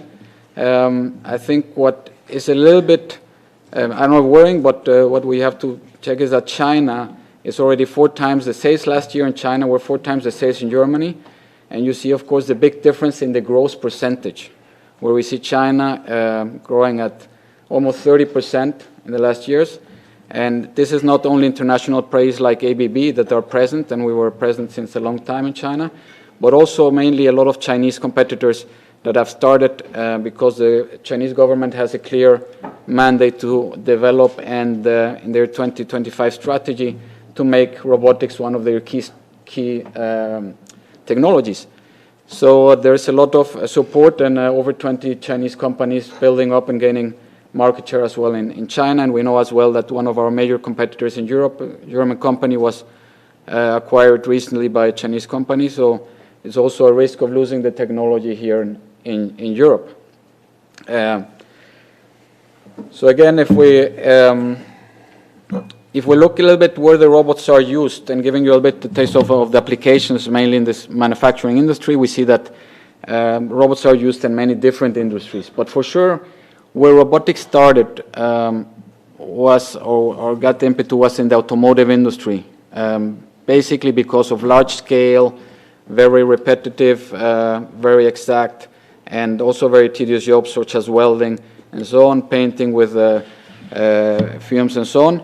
But this is changing very fast, and we see that one of the industries that are taking this stronger is the electronics, and that's why also China is gaining such a big jump, because of course they are the main producers, not only China, but also Vietnam, Korea, and so on, and Asia are the main producers of what we all use today, mobile phones. So maybe it's also interesting to look at it in a perspective when we talk about, let's say, I talk now only about industrial robotics. Industrial robotics, as I said, they're growing very fast, but still it's only was 300,000 industrial robots sold last year, compared to 90 million cars, compared to 500 million PCs, compared to 2 billion phones last year. So if you put it in relation, the robotics is still very young, and also the density, as was said before, it's less than 100 robots per 10,000 workers. So I think robotics has been mainly used, and I still believe that's the main purpose in jobs that are first very repetitive, also dangerous environments, and take away some of the tedious jobs. So if we look at the applications, what robots do inside of these factories, the biggest applications are actually material handling.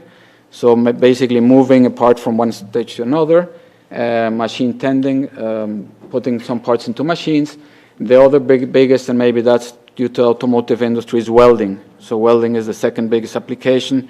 And then we have some kind of assembly where you need very fine, sometimes very exact movements or very fragile parts to be moved. So those are the main, to give you an idea, where are the main applications in the robotics today. If we look at why is the robotics growing so much in the last years, and I mean there are many trends, some are very old and some are new, that are fueling this growth. And one, I think, was said also before, is this: the low volume, high mix becomes a new normal. That means that we're all used to always getting more customs that we want to buy the phone with our own color, with our name engraved on it. So customization, when before it was more about large scale, now customization becomes something we all expect, and also delivering. By that you need much more flexibility.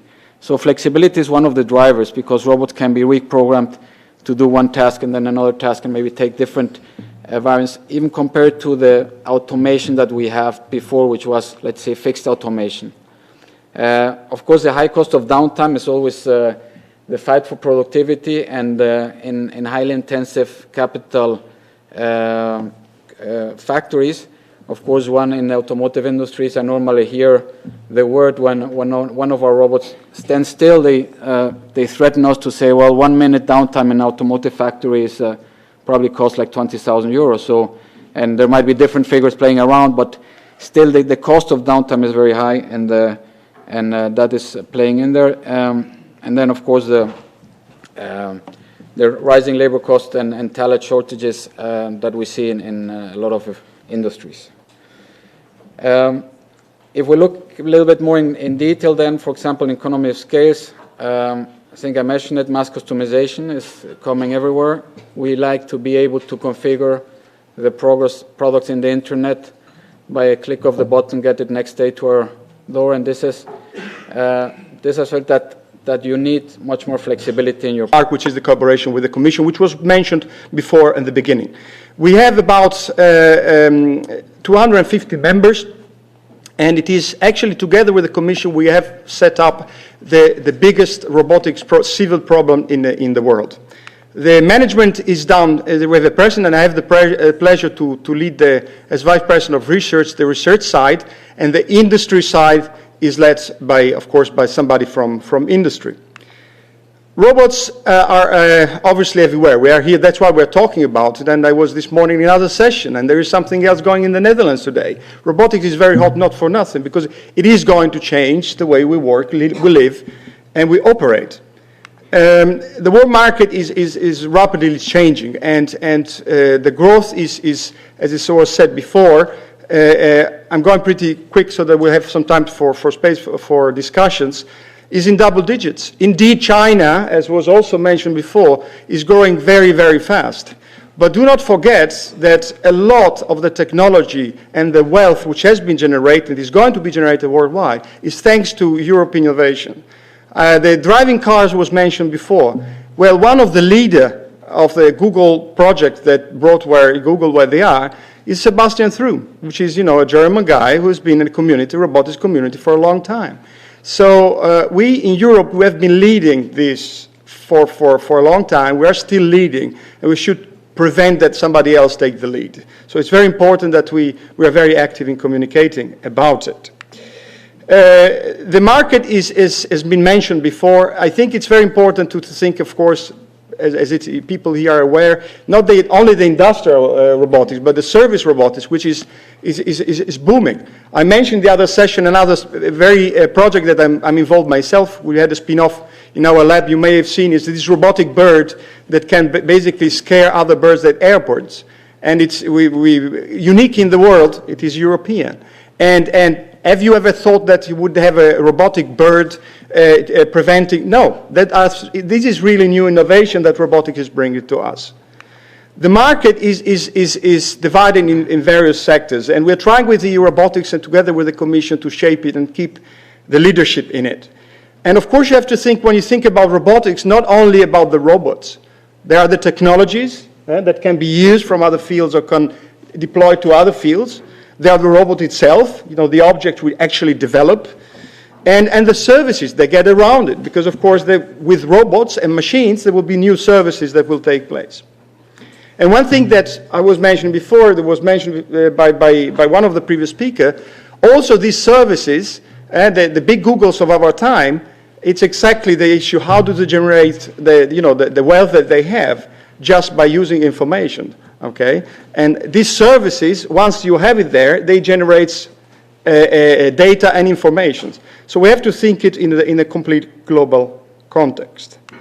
We have a lot of members, 250 members at this stage. We still are growing and hope to grow, and it's a very nice collaboration between industry and research.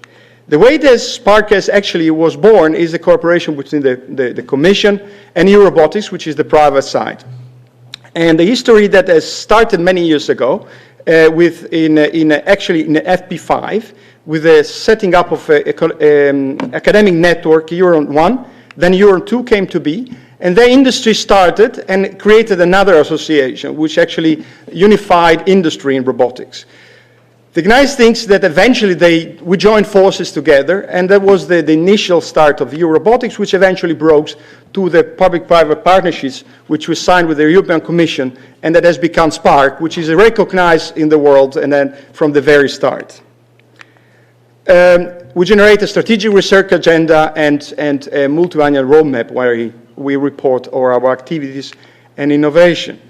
There are a lot of members, academics and from industry, and we actually really shape the ecosystem. So we organize a forum, a year forum, which we will actually to strengthen now. We have events on the Robotic Week, which I think is next week or the week after, and we have competitions and a brokerage day to match academic to industry.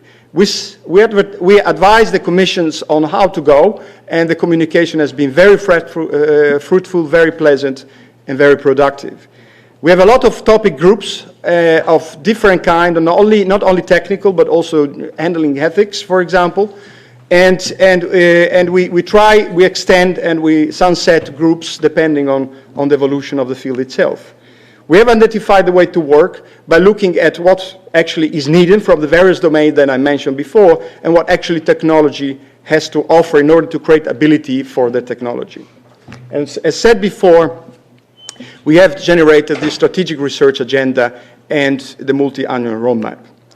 This is more about the big challenges, perception, cognition, mechatronics, and I don't understand, it's a bit smaller, so you probably cannot see because the slides are pretty big. We started now something that we call the lighthouses. And the lighthouses, we identified 4 fields, which actually also the Commission is going to put efforts in that. Agile manufacturing, inspection and maintenance, agri-food and healthcare. And these are 2 main fields where I think we can lead in Europe, in the world. And actually we will start and connect these lighthouses as being a global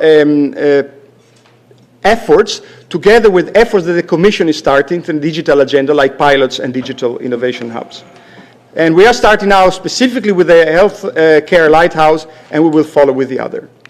As I said, we are going behind technology. We are looking also standardization, ethical issues, legislations, and all the things, because robotics is very special in that respect, and that is why actually we are here to discuss about the implications that robotics has. It's different than other technologies.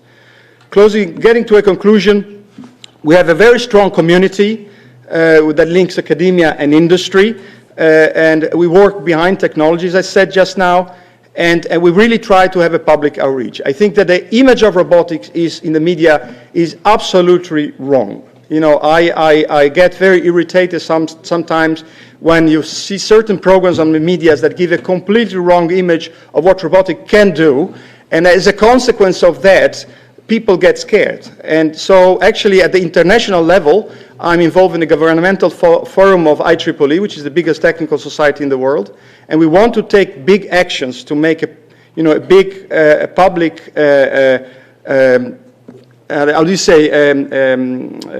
action in order to really let the public opinion understand what robotics is all about.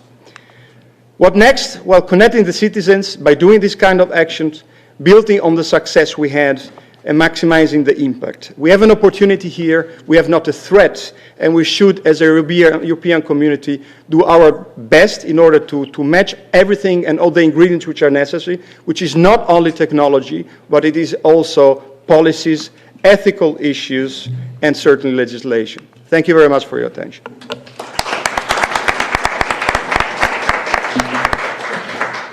Ja, vielen Dank, Herr Stramiccioli.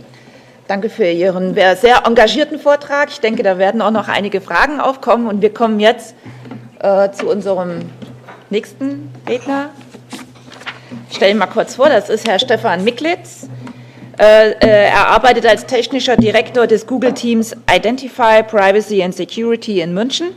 Hauptaufgabe des Teams ist es, den Nutzerinnen und Nutzern Google-Instrumente an die Hand zu geben, mit denen sie ihre Privatsphäre und Sicherheit besser selbst managen können. Sie sind seit 2007 bei Google als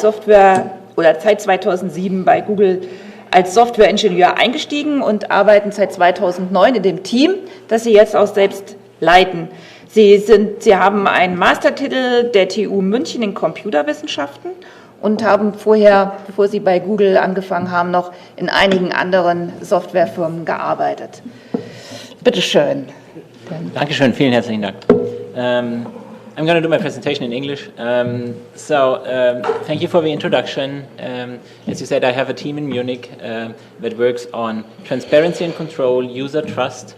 My team is composed not only of engineers, I'm an engineer, but we work across the spectrum from user research to design, product, and implementation. And my team is responsible at Google for all the tools that we build for our users that help them understand what happens and that put them in control of their data. So I'm going to take us away a little bit from the robots towards data and towards how we put our users in control and what transparency and control means in a technology landscape which is evolving. So first I want to start off with setting the context, right? Google is much more than just search. When people talk about Google, they often talk about search, but there's a number of other projects. And what my team is responsible for and what we are thinking about is how do we, for all of these different projects, for all of these different surfaces, and there is more to come, right? How do we provide our users with effective mechanisms to understand what's happening and to be in control? We have already heard, right? Data is important. Data drives a lot of the services that we provide that are provided by robots. So it's important that we talk a little bit about what we need to do here. And what we need to do here is we need to keep data private, we need to keep it safe, and we need to make sure that our users are always in control. Data improves services, right? And a good example, I think, for how data improves services is Google Maps. You use Google Maps all the time, hopefully, and then if you use it, it helps you to get to the places you need to get to faster. And it does that by providing you a routing that is the best at the given time, right? How is that done? There is data, obviously, in the background, where, like on aggregate, we know there's a traffic jam, and we know how to route you so that you get to work faster, right? And there's a couple of more examples on this slide, how data is useful, how data helps to provide more and more services. I want to come to an aspect where it's less thought about when it comes to use of data. But if we think about security and security of our systems, then data is essential to actually help us stop attacks to our systems. As a big service provider, we have many, many such attacks. It's not exaggerated, right? We have hundreds of billions of attacks every week against our systems that try to get into our systems, that try to get access to data they shouldn't have access to. And it's our job to stop them. So we have a big and dedicated team that works on this. Here's a list of things where the team works on, and fighting all of these things, data is essential, but also technology advances such as machine learning are essential to actually stay ahead and to be able to keep the data that we have secure and safe. Specifically, I want to talk a little bit about spam. If you have ever used our email service, you see that there's almost no spam in your inbox. Very rarely you have a spam email that makes it through to your inbox. Why is that? There's a lot of work going on in the background, which you hopefully never see, and that's around detecting spam emails. Machine learning is used in that context a lot, and that has been used for many, many years in that context. That's like a 10-year-old technology, right? It's not something that just happened, but there's advances in machine learning that help us stay ahead of the curve, right? You see different types of machine learning classifiers that make up most of the thing that are pretty established, but then there's this new part around deep learning where we actually manage to stay ahead of the curve when it comes to detection of spam email, for example. And then there's also a little bit of a deterministic element, just very simple rule-based systems, right? So if you look at that, then you see data is important, technology advances are important to keep our users safe. Let's switch to the privacy aspect of things, right?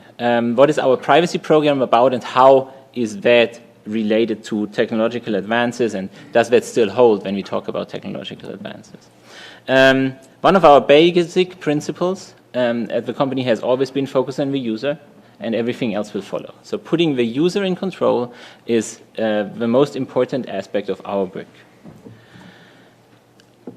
And we have commitments. We have made commitments to privacy and security, and these commitments are pretty universal. And if you look through them, you actually see that these commitments stand regardless of which technology you talk about, right? We want our users to understand what data is collected. We want our users to understand how data is used. We want them to have effective controls to manage what they want to do. And that's a very personal decision. Security is important, and it gains importance as we see more and more of the technological advances and more devices coming into our lives. Security is essential. So security needs to come first. It's the baseline that we need to get right. We do never sell personal information to anyone. We want to not generally improve our services, but we want to help making the internet a safer place. As an example, I'm a member of the board in Germany called Deutschland sicher im Netz. That's a non-profit organization that cares about how do people how are people safe online, and how do we help people to understand what's happened and to be more safe online. The privacy program at Google is big. My team in Munich is around 80 people, but overall we have more than 300 people working full-time in majority in technical roles on putting our users in control and helping our users understand what we do.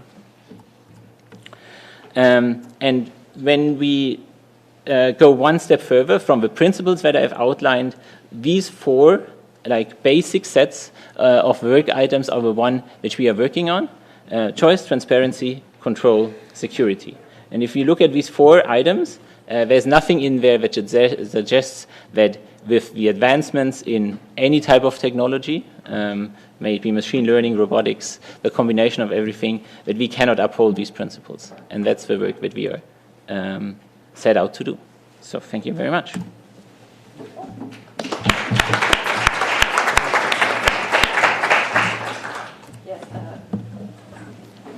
Thank you very much.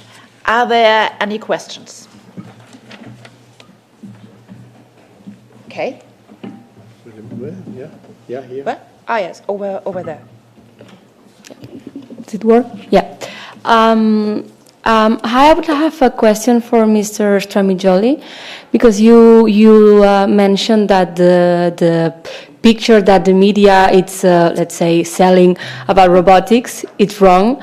So I would be curious to know which messages would you give to the general public regarding robotics, and more specific on you said that you were already working on this to give a better image of what robotic is. What are you planning to do to switch this public opinion concerning robotics? Thank you. Thank you very much for your question. I will give you an example. I think that probably helps. I'm regularly contacted by media if there is something going on in the Netherlands. And for example, there was something that's in the US, somebody has built a robotic hand. That's why I talked about, it's a typical example. And they were saying, something like, the media was like, we reproduced the human hand. And first I started laughing, and then I said, we need some time that I can explain what to do, because people use this because it's sensational. We reproduce the robotic hand. But the consequence where somebody doesn't have a technological background thinks that the human hand has been reproduced. And what can you do with the human hands? Everything. Most of the cortex is actually steering the hand. And we are far from that. AI can, for example, do a lot of things. And people think that, everything is possible. But there's a big difference between crunching data, where AI is extremely successful, and using that technology in order to use perception and motion. And that is the wrong message. So we are not going to see humanoids walking around and doing jobs for us in the coming 50 years, as I said. What we want to do is try to build up this message in a proper way by letting scientists and engineers talk about it, creating a good message, and then creating, for example, a documentary with the BBC, a good quality, high quality program broadcasting company, for example, and trying to convey that message. So the truth, basically, of what can be done now, and not just fantasies that people think that don't make the difference between what is truth and what can be done and the fantasies. Dann herzlichen Dank. Ich denke, das war sehr interessant und es gibt bestimmt noch mehr Nachfragen, aber in Anbetracht der Zeit und wir haben noch ein weiteres Panel, möchte ich mich bei Ihnen recht herzlich bedanken für Ihre Teilnahme und für den weiteren Aufschluss, den Sie uns gegeben haben in der Frage. Herzlichen Dank.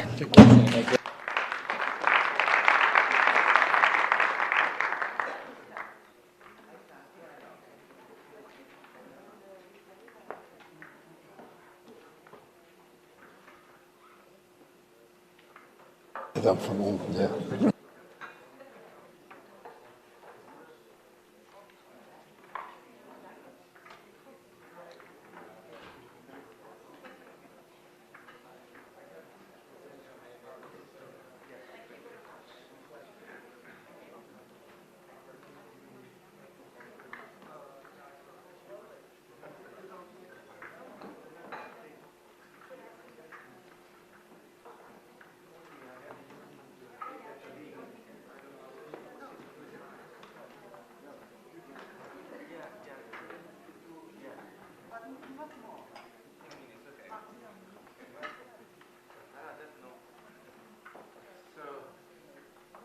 The last round, thank you very much, Martina, and the panel.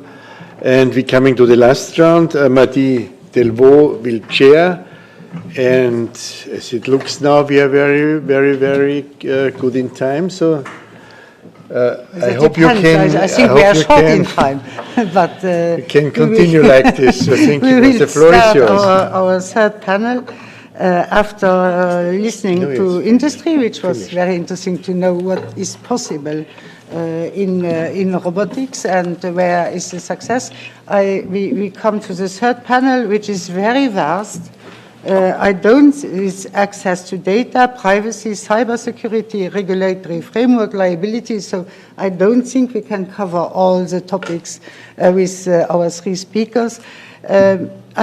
The only thing I wanted to add that is I believe that if we want our industry to be successful and we want European industry to remain successful, we must not over-regulate, but there are some applications where I believe that we need some regulation because investors and industry need also certainty, and so do the consumers.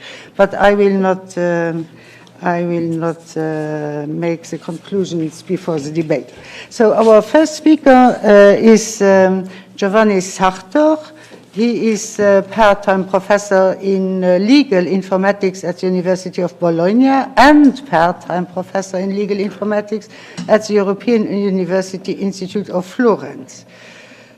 He has a PhD at the European University Institute, and he worked at the Court of Justice of the European Union in Luxembourg. He was a researcher at the Italian National Council of Research. He held a chair in jurisprudence at Queen's University of Belfast. He was Marie Curie professor at the European University of Florence. I don't know if I have all your titles. It's very, very, very impressive. You were also president of the International Association for Artificial Intelligence Law. I stop here and we will listen to you.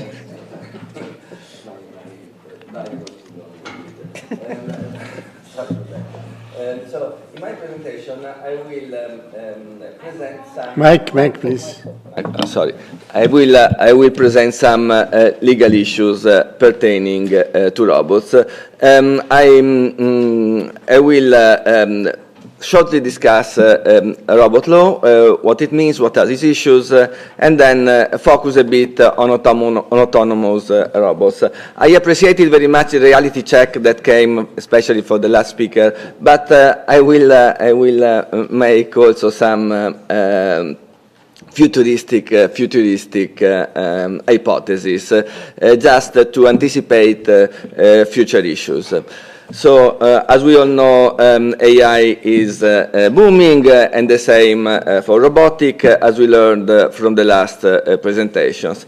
And AI is moving on, and even though I much appreciated the cautious comments that we had previously, indeed, many things that computer could not do only a few years ago now have become doable, from translating to generating and understanding speech to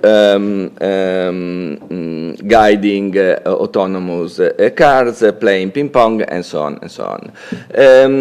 As we all know, there has been a very important document, a resolution adopted by the European Parliament February 2017 on civil law rules of robotics, and there you can find a characterization of what smart robots are, focusing on autonomy in getting input data and affecting the environment, self-learning, physical support, adaptation, and finally, obviously, non-biological entities.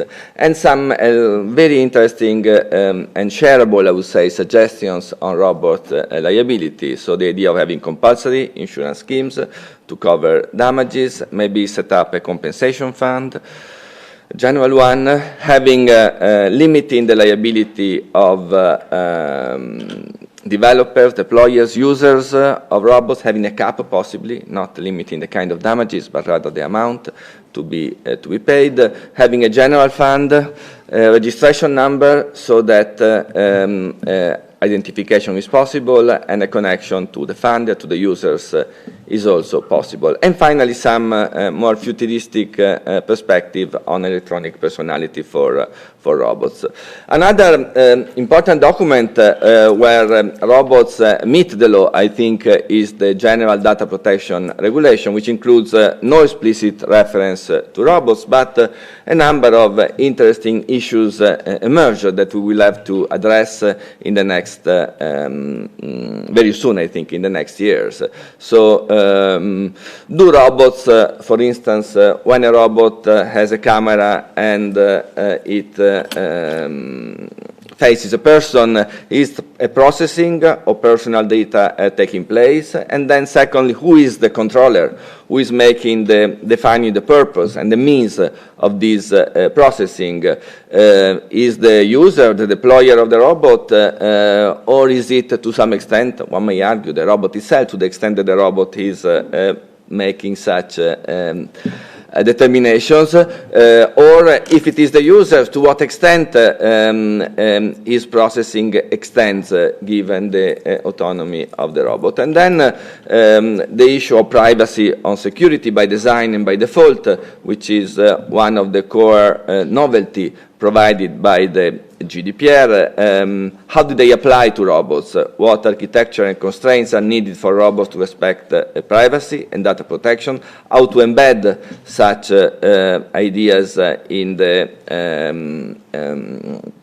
engineering of robots?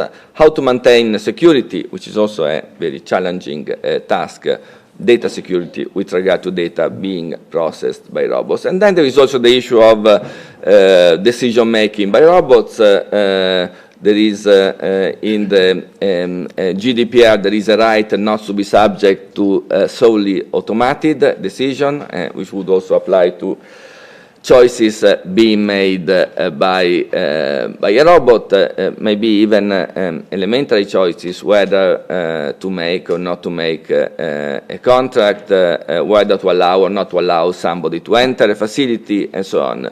And there are many exceptions, broad exceptions to this right, but still there is the right to the obligation for controllers of decision-making devices to safeguard legitimate interest of the data subject, and also to provide information on why certain choices have been made. How to translate this kind of requirement into robots, I think, is going to be a challenging, very challenging task.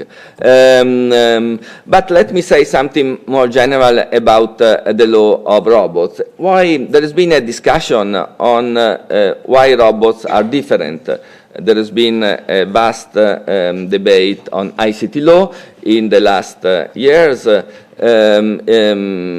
Do we need some law specifically addressing robots? What is the difference between robots and the internet, or maybe AI applications over the internet? So it is said that robots have embodiment, they can cause physical harm, emergence, they may perform behavior, the possibility of which was not anticipated, and then they may be taken by humans as partners. And there is a discussion on whether these features are really relevant. Another feature which is addressed is intelligence and autonomy as related to intelligence. This raises a second issue that is connected to the presentation that we had earlier on machine ethics. Machine ethics is the idea that you may have to some extent moral machines that are able to behave morally towards people, or maybe also towards other machines, if their machines are seen also as moral entities. So we may wonder, what are the addressees of robot laws? Are humans developers, those making robots, programming them, training them possibly, those deploying them, or even the end users of robots? Or maybe the robots themselves. This raises science fiction issues, but maybe we can also imagine that robots, not really imagine, but robots will have to comply the law. For instance, an autonomous car will have to comply with traffic regulations. So the idea that robots may have to comply with law, that then we have to engage in explicit law by design that is providing robots with the capacity to comply with norms, is not so far-fetched into the future.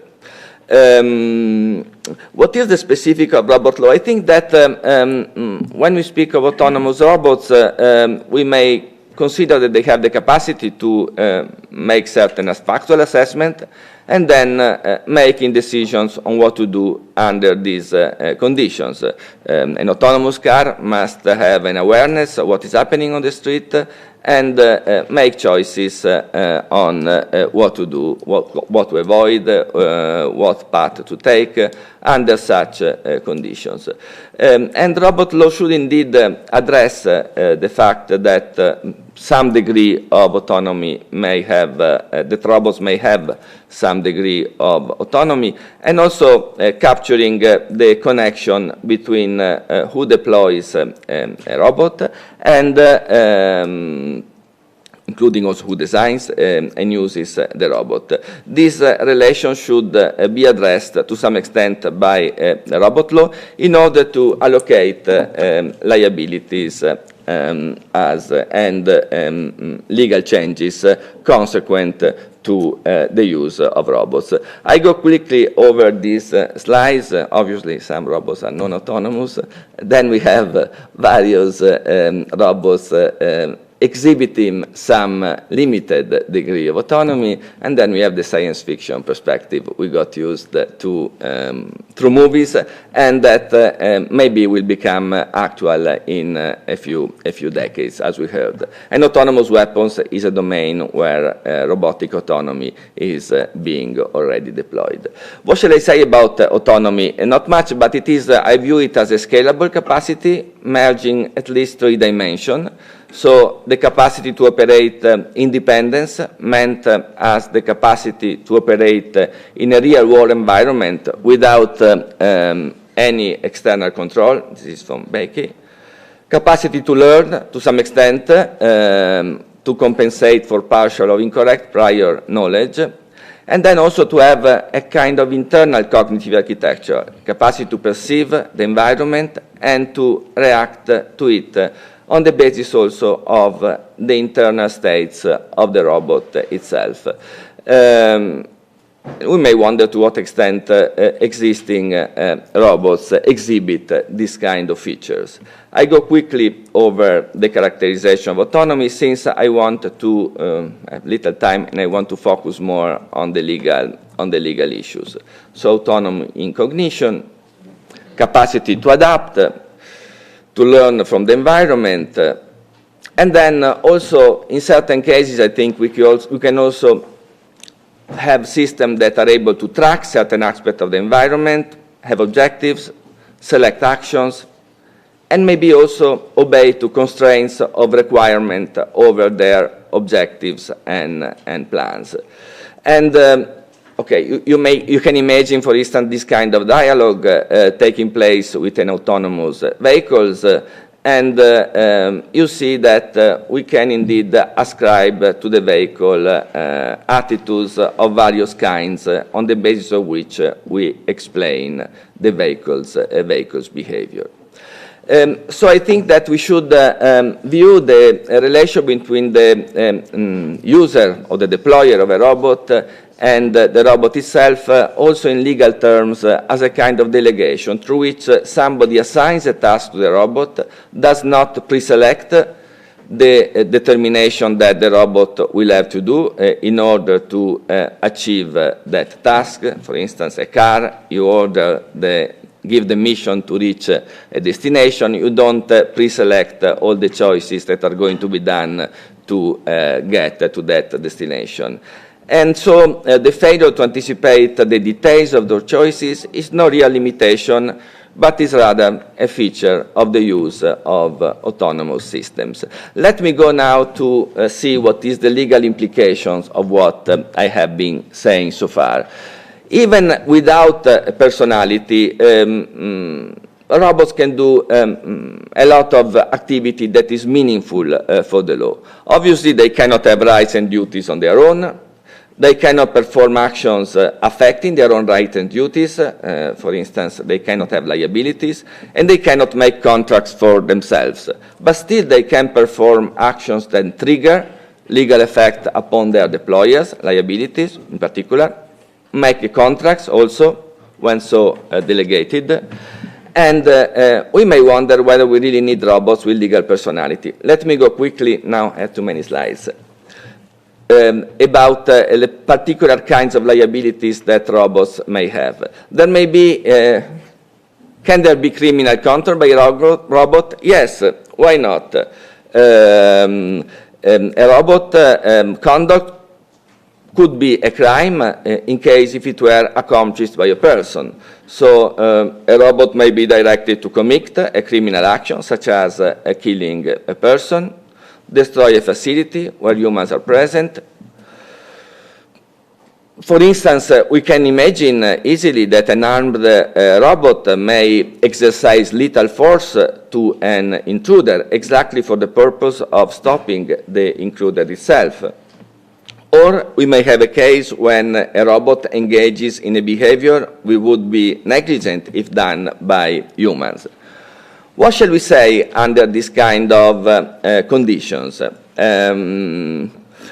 I think that can there be what is said, what is called a liability gap? That is, the robot engages in a behavior that would be criminal if it were done by human, but no human is criminally liable. In principle, I think yes, but we should consider that robots should be allowed only when they provide social benefit on balance, the civil remedies are applicable, and then a user may be criminally liable for recklessness or negligence for deploying a robot when criminal conduct was foreseeable. But there are issues on the military, and I think also in the security domain. What about torts? Can robots engage in activity that will count as a tort if done by humans? Again, I say yes. There can be a negligent deployment of a robot that will generate liability for human, or the negligent choice to deploy a robot for an unsuitable task, or the negligent choice even not to employ a robot. For instance, in certain medical domains, a certain level of performance can only be achieved by using medical robots. or the negligent choice not to integrate robots and humans when the combination of the two skills would be needed to achieve the required level of performance, such as, I think, in certain cases in the medical domain. I go quickly over it. Various remedies, various methods have been proposed to deal with liability for the activity of the robots, strict liability, product liability. Is there a liability gap? I think that there may be a liability gap in certain cases where we would have liability by fault by humans and the robot causes the harm. But these cases are limited, and the Parliament gave us a good advice in their resolution. The last case, but I will not have time to comment on that, is that whether robots can engage in contracts or can make meaningful legal acts. You can see the example that deals with a robotic contract. Is this possible? I would say yes. The principal, the human principal, exercises its autonomy by delegating the formation of the contract to the robot, and indeed, it may be the robot who decides to make that particular contract and has the relevant situational awareness. But still, the effect of the contracts will fall upon the humans. Are there problems? Yes, I think we need to rethink a certain kind of issues, such as imbalance in contracts, because robots may have certain kind of superhuman capacities, as well as some subhuman capacities. And the assessment of the contract may depend on what party succeeded in exploiting the other parties. I think I'm exceeding my time, so I will stop saying that we are entering this new era where robots are going to interact with us and with other intelligent automata, and the law needs to adapt to that. The time has come, I think, to take initiative, and I would like to thank the Parliament for moving the debate from theory to policy making. Thank you very much for your attention.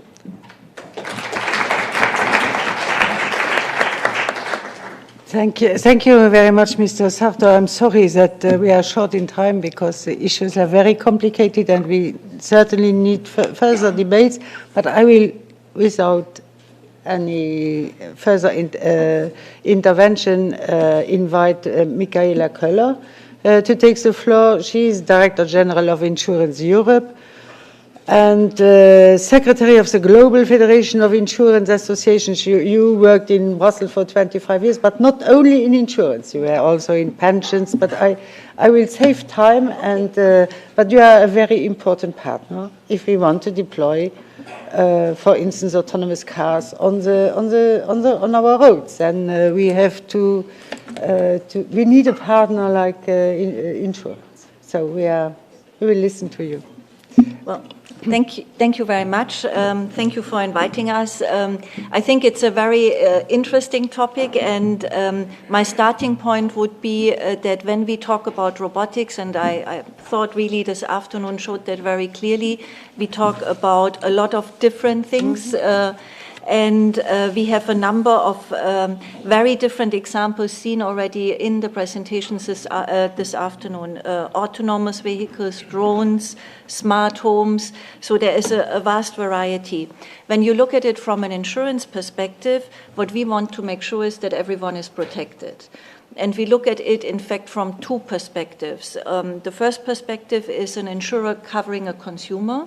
And a consumer could be, for example, the owner of a device, the owner of a drone, and how can we cover him or her?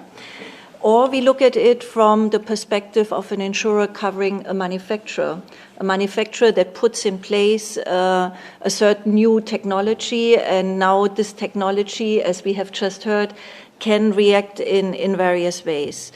Now, if we want to make these new technologies insurable, we need a number of preconditions that need to be met. And I think it's very typical for insurers to look first at prevention of loss and therefore at safety.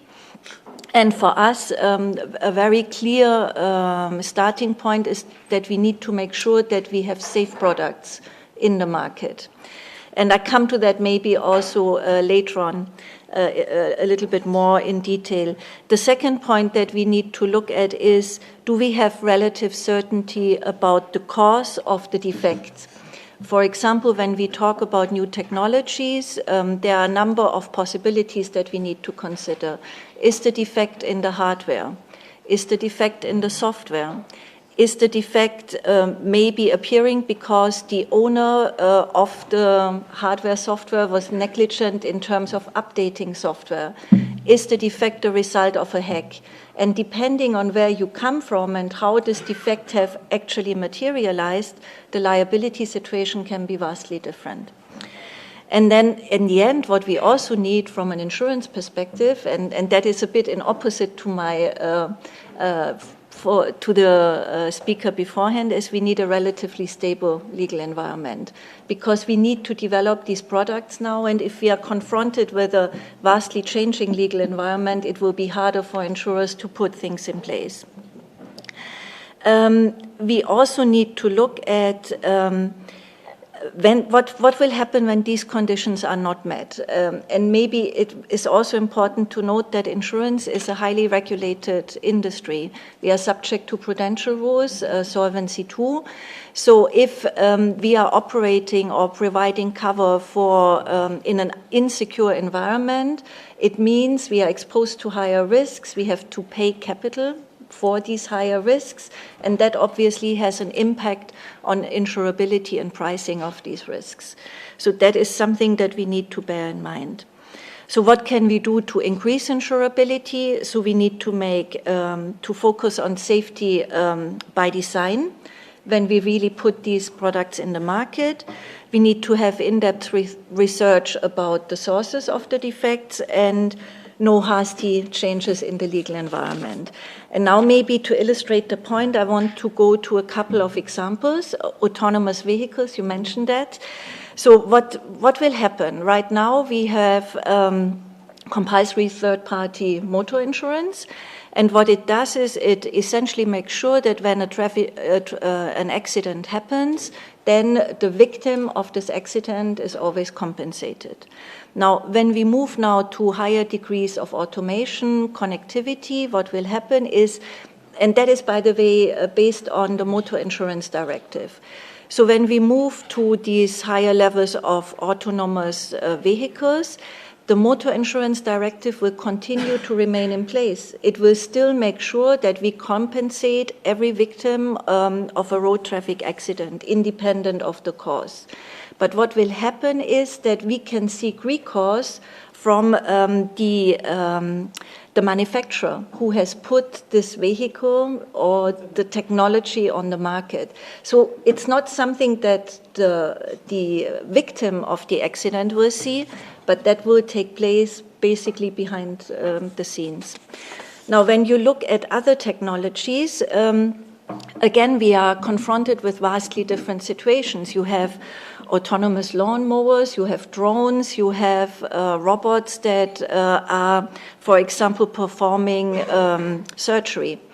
And when you look at these things, they also present vastly different risks. The risk when you have a lawnmower is maybe more limited than the risk that you have when you put a drone into traffic. You can think about insuring just the loss of the drone. You can move to insuring the loss of a building when a drone crashes into any public building. But think about what happens when a drone crashes into a plane and, you know, the disastrous effect that could have. Obviously, the damage, vastly different, and therefore insurability of these kind of risks, vastly different. Same when you look at surgery, when you have robots that perform surgery, again, very different risks. So when we talk about advanced technology, I want to go back to my safe by design approach. When you look at the current situation, Presently, I must say I was very surprised and I couldn't quite believe that this is the case. But when you look even at the current situation, we have now products on the market that are not fulfilling European standards in terms of product safety and design. The General Product Safety Directive, the Machinery Directive are not always applied by the products that are already now in the market. So what we think... Could you give an example? An example? Well, that we have, for example, toys in the market that are, come in from different parts of the world.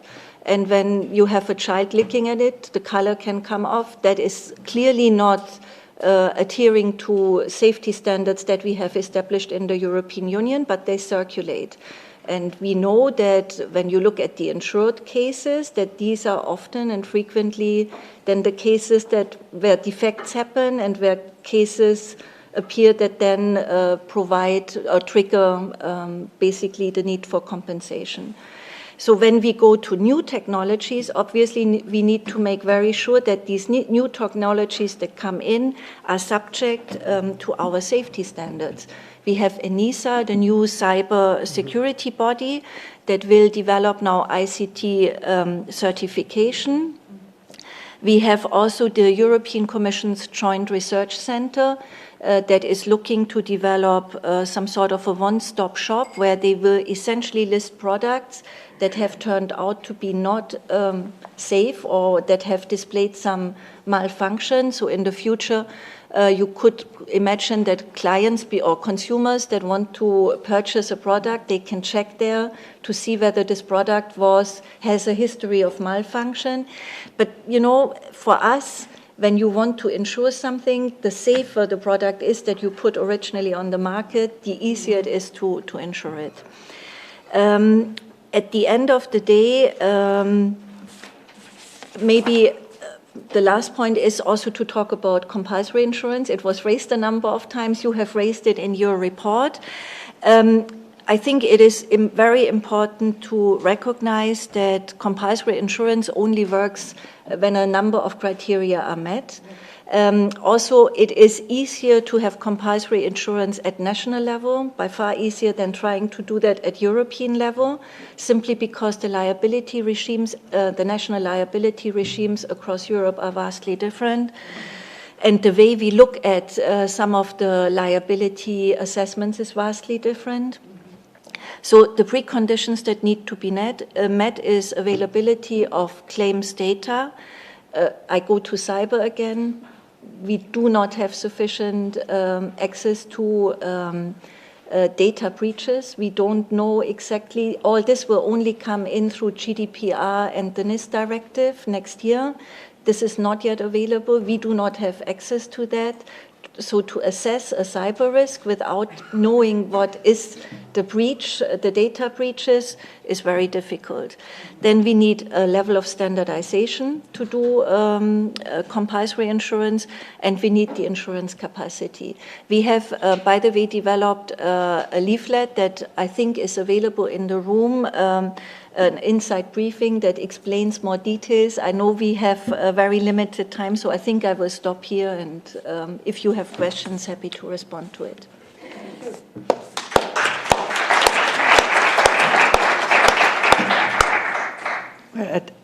Anyway, it was very instructive. You give us concrete work which has to be done, because personally I cannot imagine new technology without an insurance or driverless car without insurance.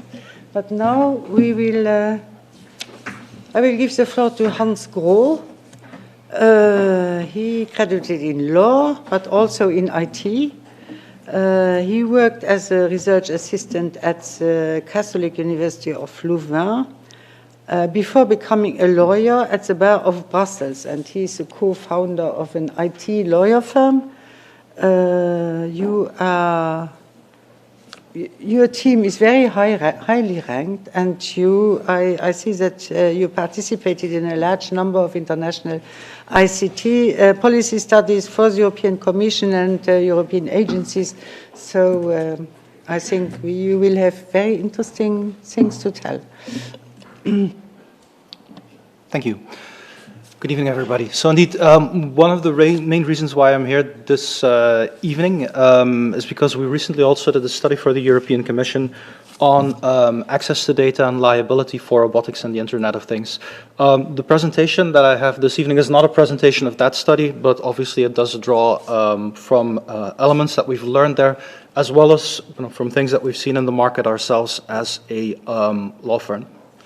I think to illustrate the first point that I want to make, and I'll try to be brief because I'm conscious of the time, I'd just like to take a step back and dive into history because I think it's important to keep the context here. I just was looking at some of the history behind robotics, and one of the interesting innovations that you can see in history is in 1886, a lady called Josephine Cochrane made an important invention. She invented the dishwasher. It was in 1886. A woman invented it, possibly not a coincidence. And one of the main reasons that she invented it was not because of economic savings or the economic potential, but she was actually sick of her housemates, of the servants, breaking her expensive dishes, which is ironic because personally, I as a man, my wife doesn't allow me to load the dishwasher with the expensive plates. I can load them with the cheap ones, but not with the expensive ones. From which you can only learn that housemaids are a very bad deal from a liability perspective, and robots can improve on that. What do I want this point that I want to make? Actually, it kind of leads me to a point that Professor Sartor made in much more detail and much more eloquently. There is a point at which we no longer recognize robots as being robots. Why don't we recognize a dishwasher as being a robot? We saw a statistic in one of the earlier slides saying that even in more advanced countries, the number of robots per household is something like 0.002. Right, because we don't consider a dishwasher and a washing machine to be a robot. We don't recognize them as such. Still, they have a lot of characteristics of a robot. I put kitchen robots, the KitchenAid thing there as well, which is another thing that at least nobody in this room would say that's a robot. That's not a robot, that's just a machine. I put an assembly robot on the right-hand side, and that's where people say, sure, an assembly robot, that's a robot. Still, assembly robots have been around for a very long time. They didn't make us nervous. I also put there the Da Vinci surgery robot, which is another one of those things that comes up a lot because there's some case law, some history around surgical robots, and that's one of the good examples that make people nervous. But even those aren't necessarily too problematic. And in the Da Vinci case, the robots are more directly controlled by surgeons, but even in more advanced and more complicated cases, challenges don't necessarily arise. And in Belgium, actually, at the beginning of this year, we had a case that was published in the newspapers. We weren't involved as a law firm, so I can talk about it all I want. Was a case actually of a scanner, a brain scanner, that detected brain tumors and automatically applied radiation therapy to the victims. And it was miscalibrated. It was a big deal. A number of people actually got a bad treatment and their tumors worsened. So objectively, serious problem of a machine robot treating them. And it came before the courts, obviously, because the patient sued for compensation. They sued the hospital, and they sued the machine manufacturer, and also the programmers who provided the programming logic behind the robots. And interestingly enough, the courts there said, you know, why are you making it so complicated? It was the hospital's job to treat you. You have a claim against the hospital, malpractice, hospital, pay them.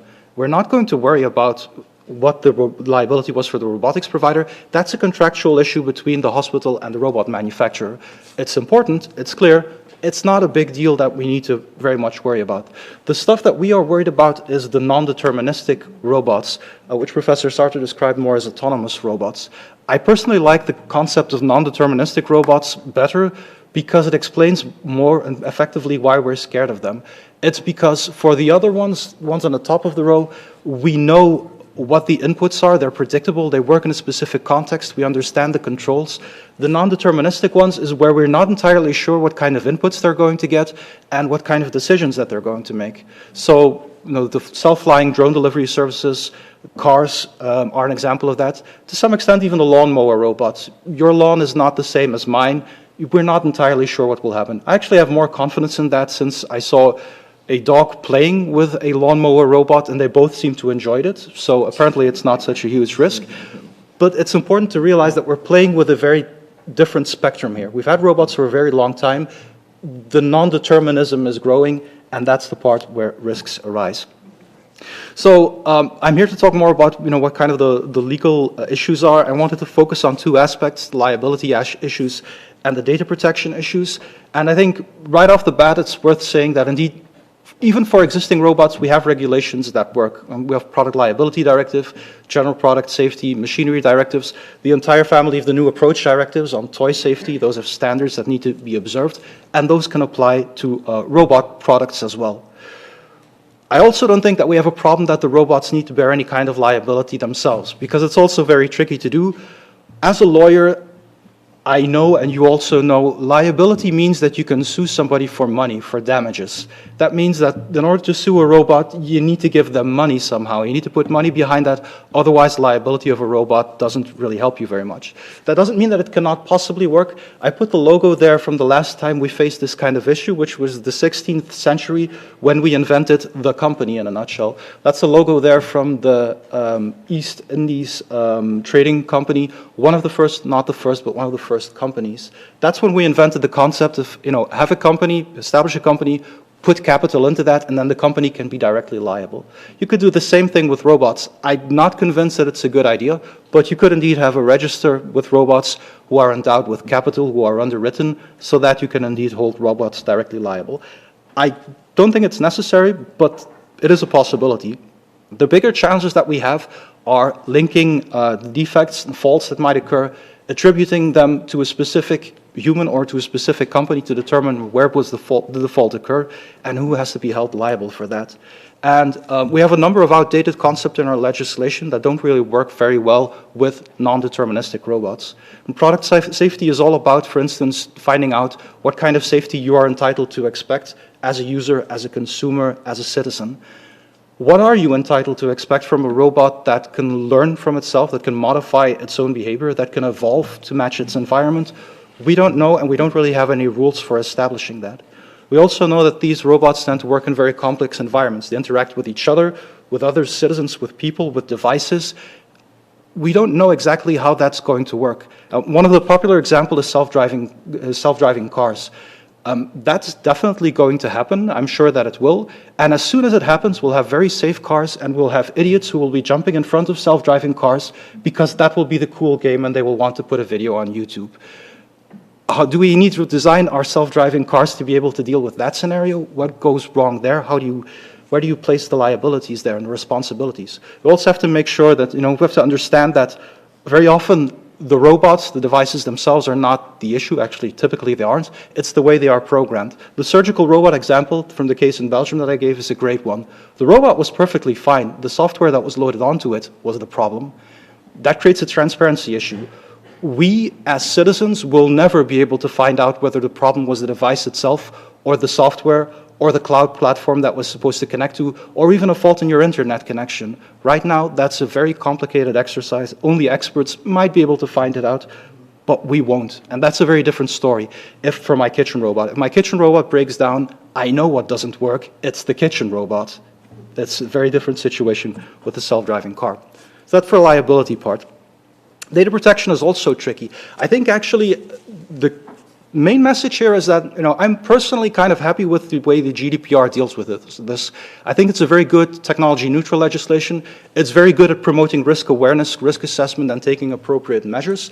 I think what we need as a society is a better understanding of what it is that we want and what it is that we expect, because right now we're getting surprised far too often. And an interesting example is the toy robots that have been all over the news as well, that your children can talk to, and then the robot will give them a response based on artificial intelligence. Their questions will get translated into the cloud, and they get hopefully a meaningful answer back.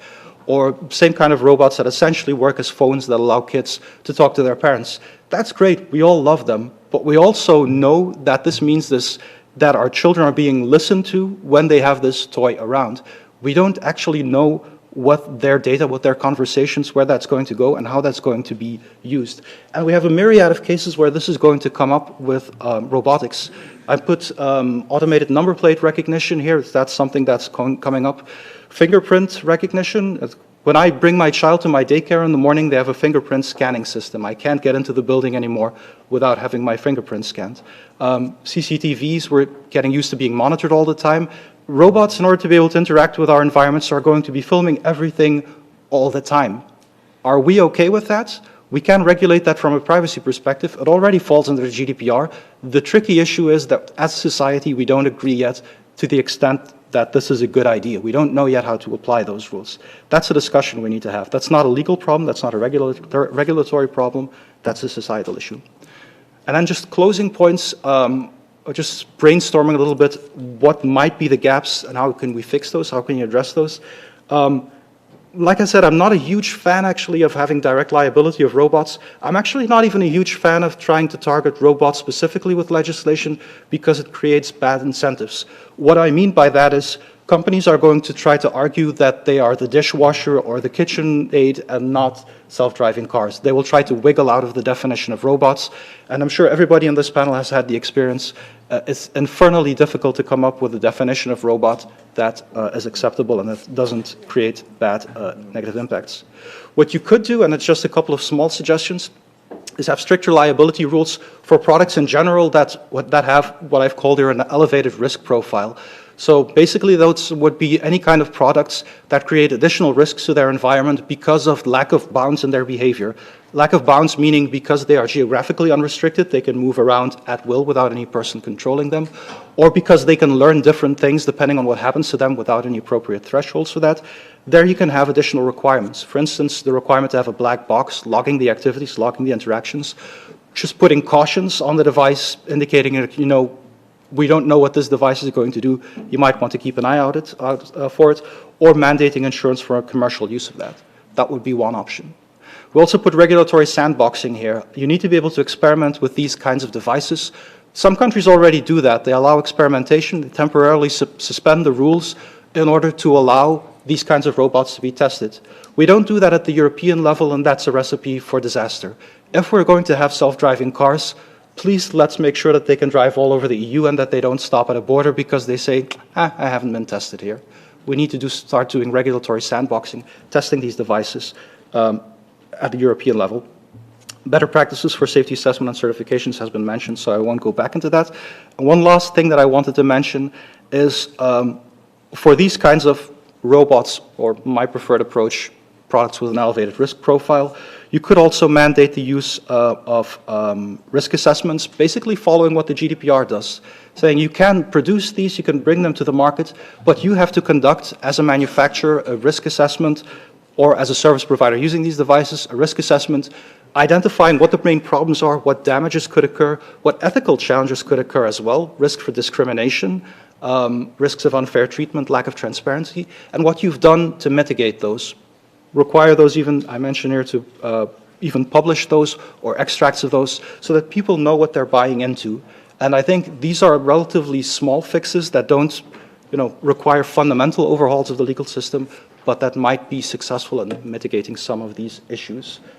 And that's, I think, where I'll stop. Thank you.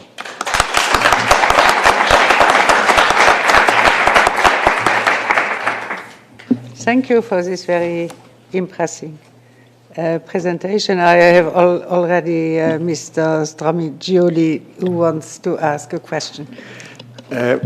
Compliment for the last talk. Excellent framework and the way you describe it. I would like to basically make a comment on what you say and about it and related to some previous speaker. I mean, medical robots, for example. Okay, so you made a big important distinction. Because, medical robots like Da Vinci or robots, for example, the European Commission is funding a project I'm coordinating for breast cancer, which is going to be very, very useful for breast cancer. And there is no autonomy in that respect up to a certain level. How you combine it?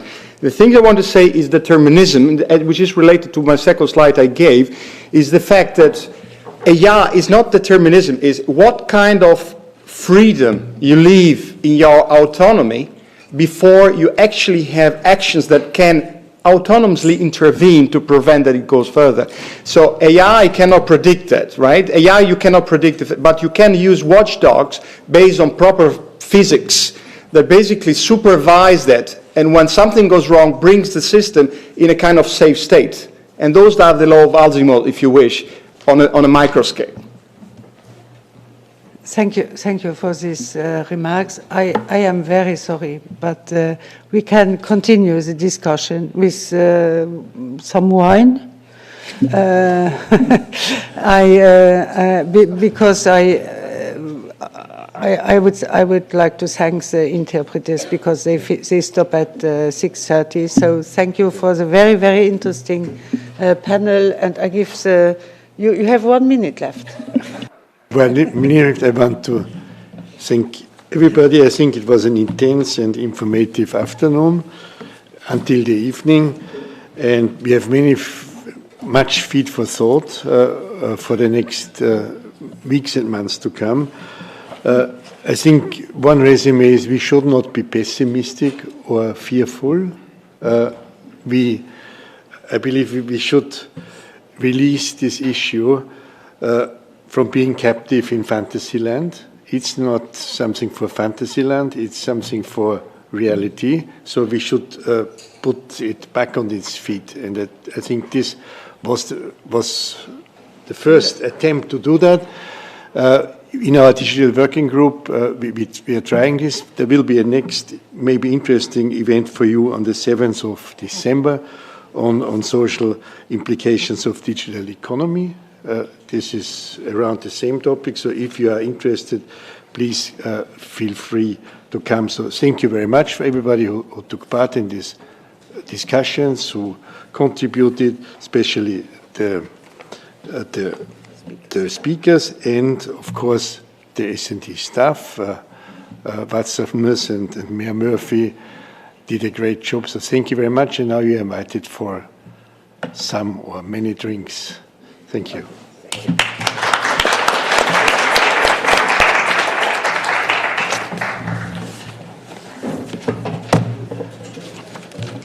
So danke, das war wirklich